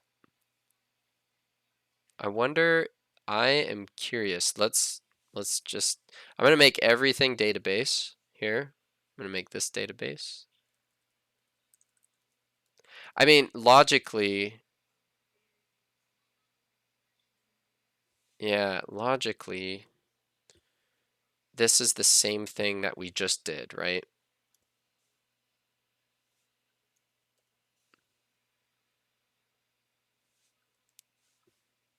So when we did this, it broke, right? And it said db add tweet is not a function.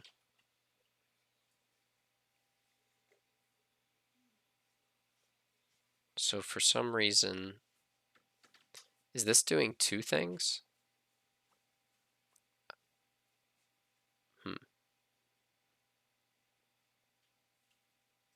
Yeah, I'm not exactly sure. Broke it.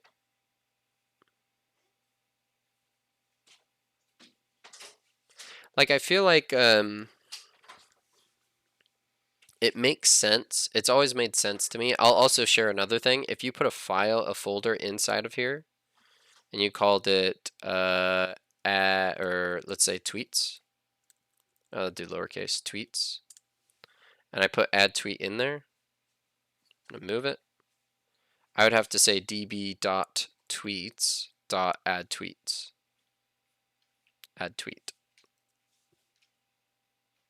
To access that file. Now that also doesn't make sense to me. Here, let's change this back for a second here. Because these aren't objects.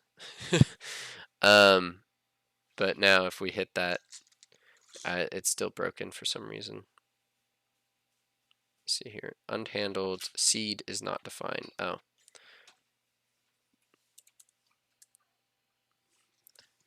Thanks, Milo. My son just came in and gave me my dice for D&D. Right. All right.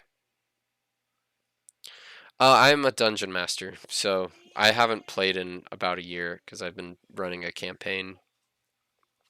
So, NPC. Oh, awesome. Yeah, I would love to.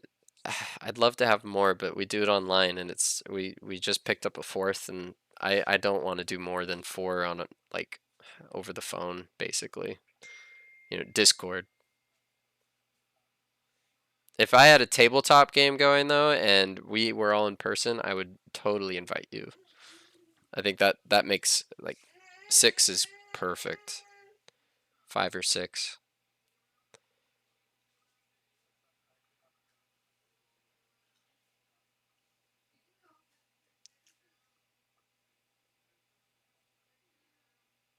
Awesome. Yeah.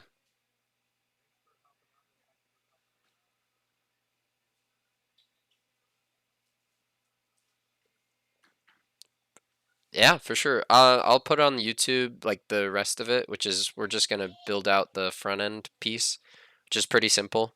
But yeah, yeah. Thanks for hopping in.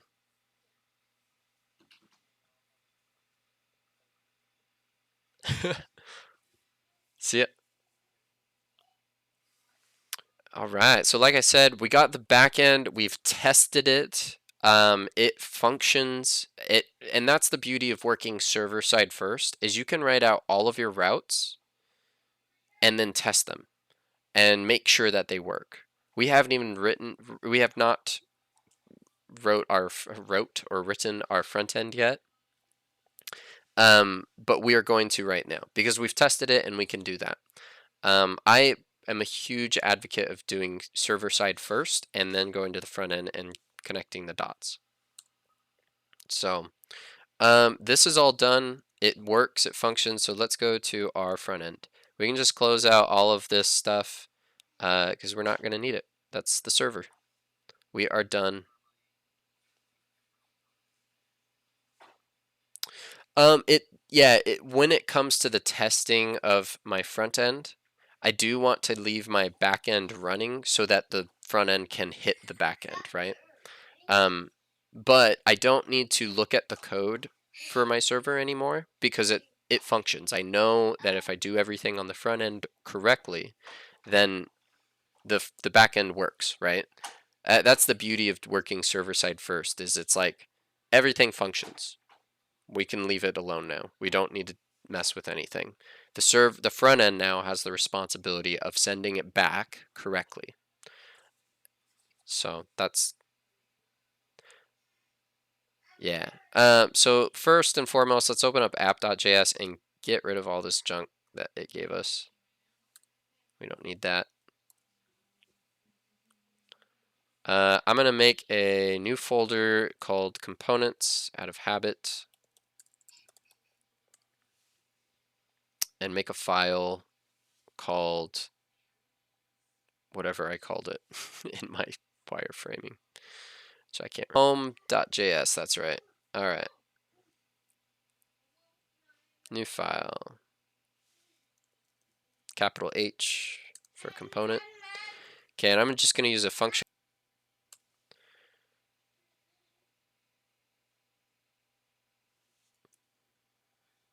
I'm going to just make sure that this is functioning the way it should by importing it into my app once it's made.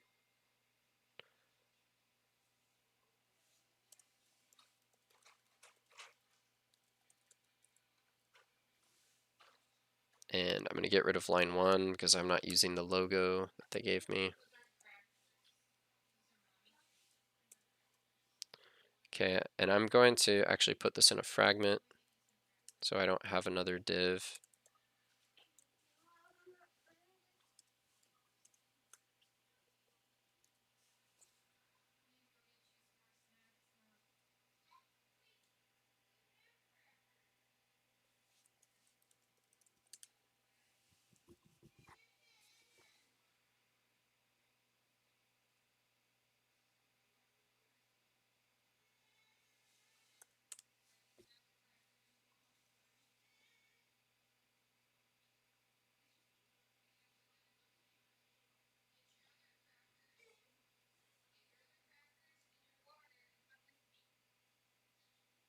No, my Copilot has failed me.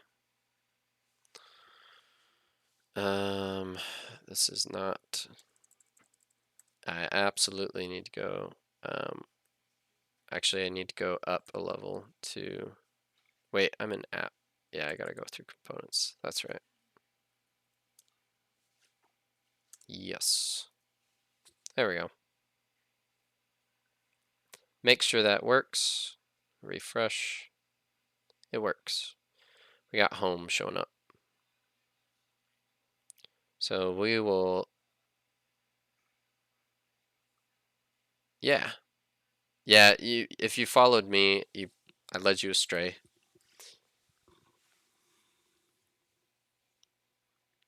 I should say my co-pilot led you astray because I just let my co-pilot do it.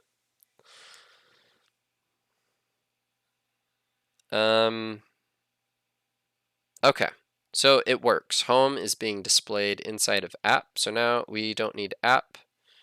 We're just going to mess with home. So first, we wanted an input box, right? And a button. And we'll just put those in. And I am using our wireframe to determine my HTML first, right? I know that there's an input box. I know that there's a button, and it's wrapped inside of a div for home.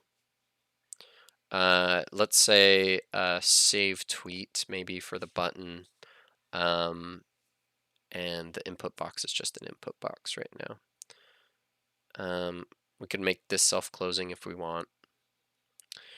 And we're going to use, because it's a functional component, we'll use state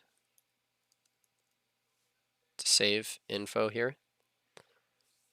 And I'm going to save text. We're going to do set text. And this is the state that's going to be the string that we're going to use. Input is going to, I'm going to have a handle change here, which is going to take in our state. And we're going to set text to e.target.value. This is something that you guys are probably familiar with, but let me know if you have any questions on that.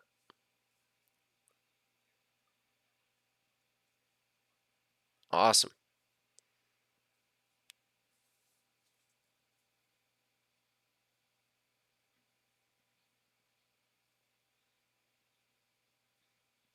So what we did here is we made a handler function for our input box, specifically to handle the changes that the user makes on our application and to save that input that they're typing locally on this component.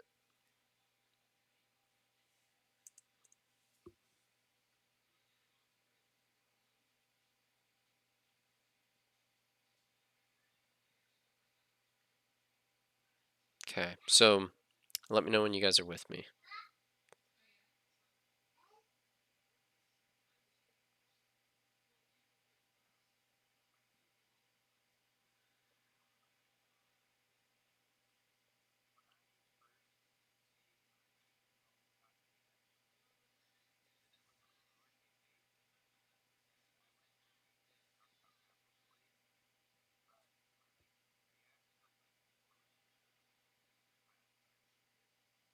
Um,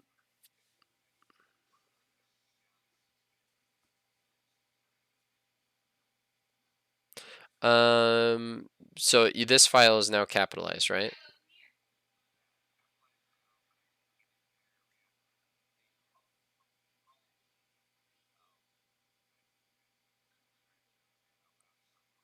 Awesome.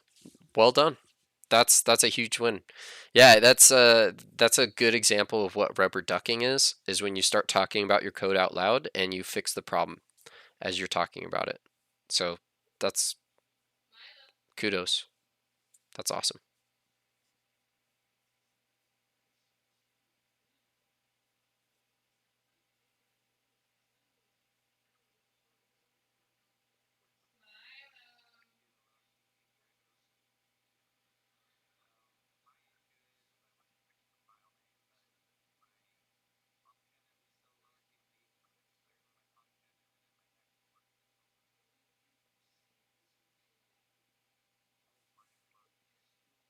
Yeah, they all they all have. Yep, yep.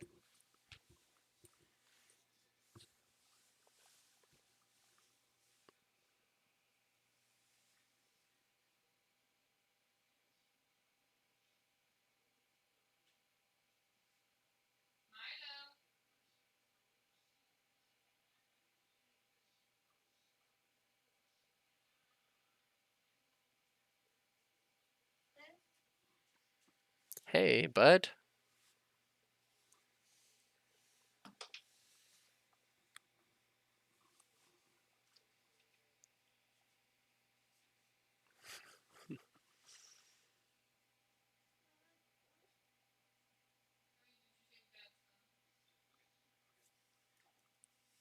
Awesome.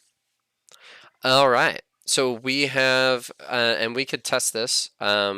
We can console log our text value um, just to make sure that it's working. And we can go to our front end, inspect the page, look at our console, type in, make sure that it's saving whatever's inside.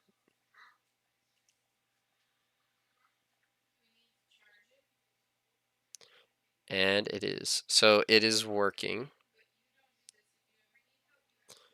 So now we need to handle the submit. So they're going to click a button and we want to send this to an endpoint. Now we're going to do the same thing as before where this is going to be a on click, right? And we're going to have a handler function handle this on click. We'll define that here.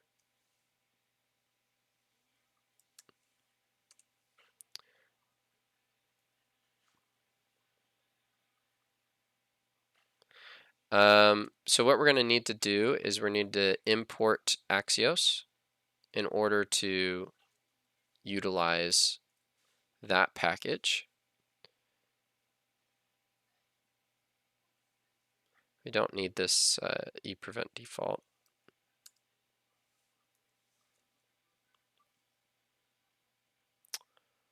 But that is nice, so I'll probably have it do it.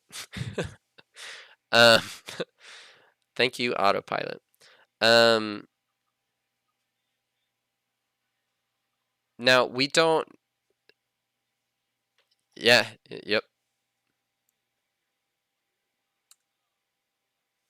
That's right. That is correct. So but it needs people to be able to teach it, right? Code. So if you keep learning, then I mean it has to-dos here. That's not right. It's an app.post. We're doing /API /tweets, I believe. We're not. Yeah, that's fine. And let me just open up. If you've forgotten your endpoint, you just open up your index, and it should be tweets /.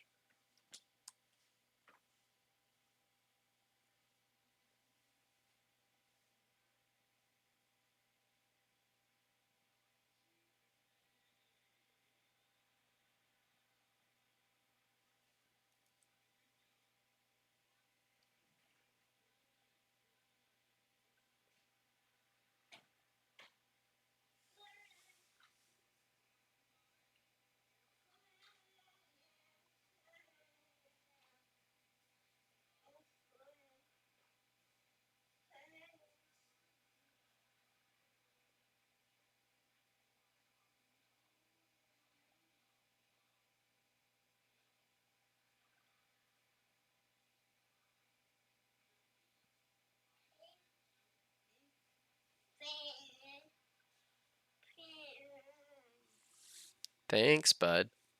Do you have mom's phone too for me?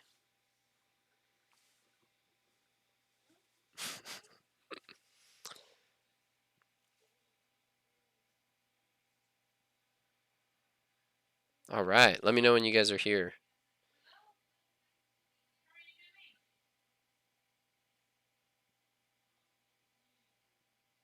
Okay, awesome.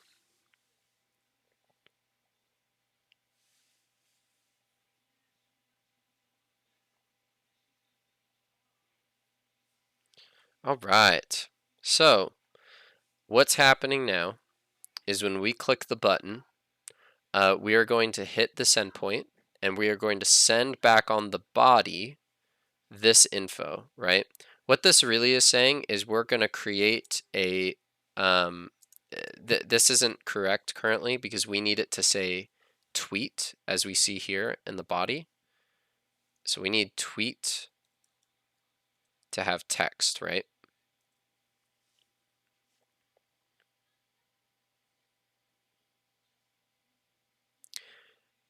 So this is the request. What happens then is this is going to hit, so our front end, we have two servers running currently, right? Down here, we have one for our back end, one for our front end. Our front end is running. We click this button. This button looks for our back end, and I will show you how to connect this in a second, but it's going to look for our back end, and then our back end is going to take that request, and it's going to do something with it. We're going to take the info off of the body. We're going to run this SQL query to add that tweet back to our database, and then we're going to return that data back to the client.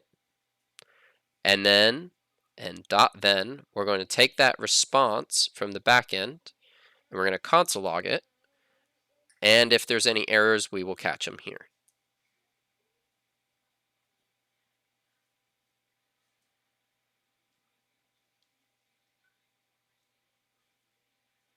So, any questions on that flow?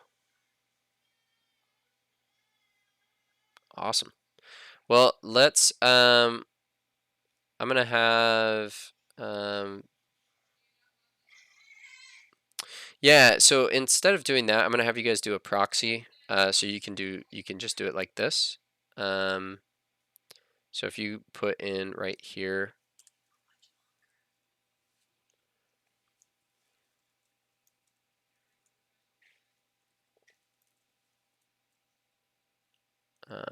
local host. I think that's how, I'll have to double check for a second here. I'm going to look at some reference code, so I'll be right back. Proxy. Yeah. That's how we do it. This is also something that I recommend putting in is a main. That way you can just run Nodemon and it will grab your server at index.js. So I'll put both of those in our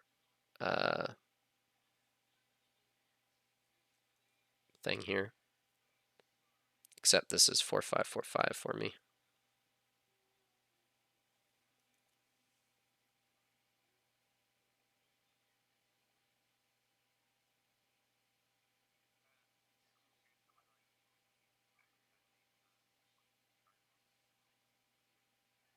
Well, let's find out. let's try to hit the endpoint here and see what happens.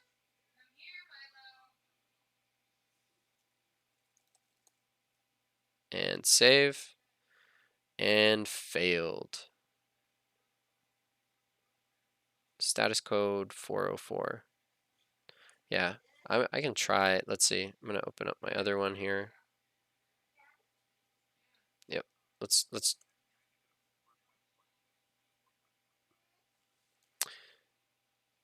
Oh. Yeah, let me kill this real fast. npm start.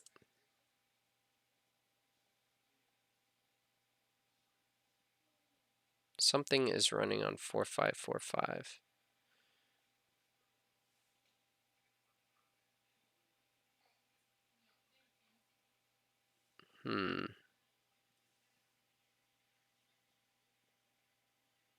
Yeah, see how it's trying to hit localhost at 4545 or 4546? That's exactly right. That isn't what we want. Oh, that, wait, why'd we switch here? There we go.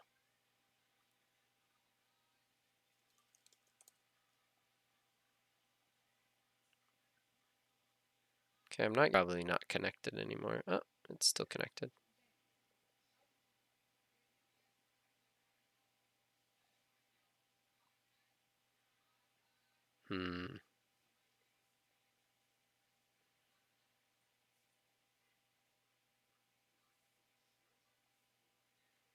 Yeah, that's kind of, oh.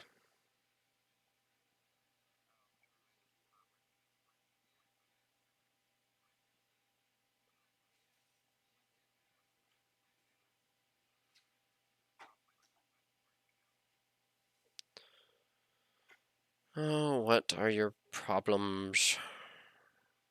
Cannot proxy request from this to this.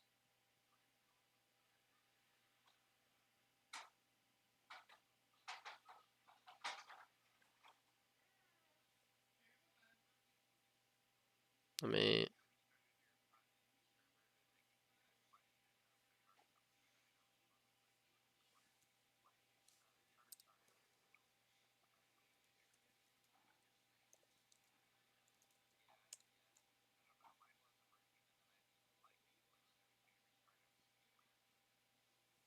yeah,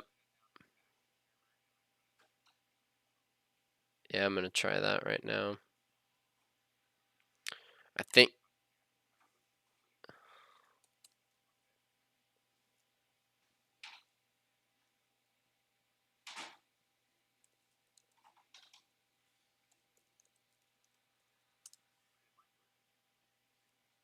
so what you said earlier sounds like it's right.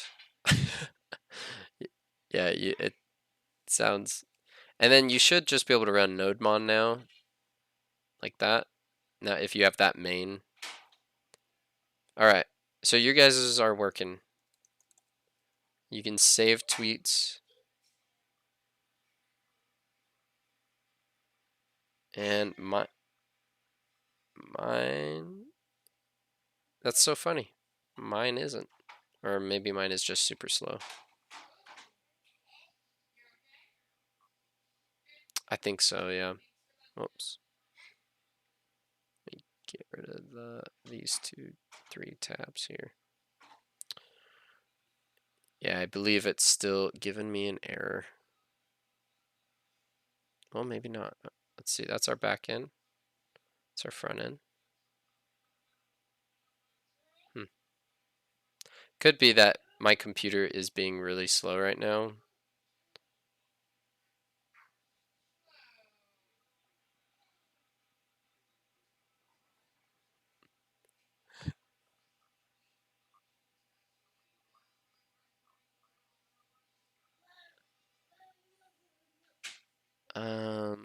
My connection string.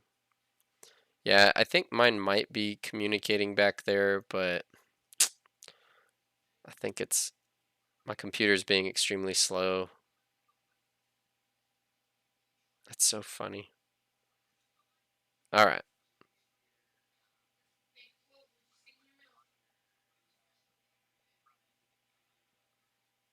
Yeah, let's that's a good idea. Let's check that.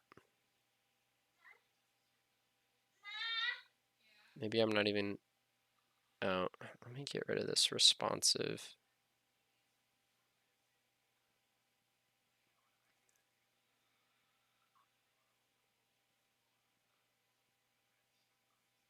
Which it should, yeah, it should be doing that for me too.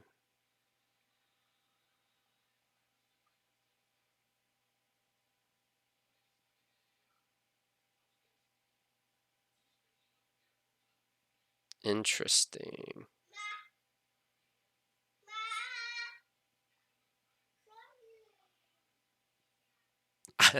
I can't help but laugh. This is hilarious. I am the one showing you guys this, and I got everyone's to work but my own.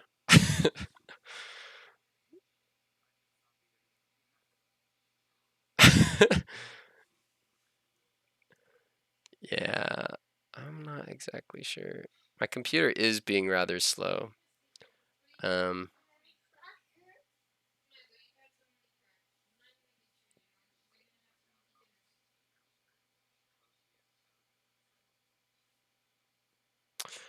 Yeah, to be fair, my computer's doing a lot. It's capturing an image and saving it locally, capturing an image and uploading it and running two servers. It's doing a bit. But I think since this is technically the full stack application, this is the front end to the back end. I'm gonna go ahead and stop the video and save it here, which is 6 gigabytes of video. It's really long.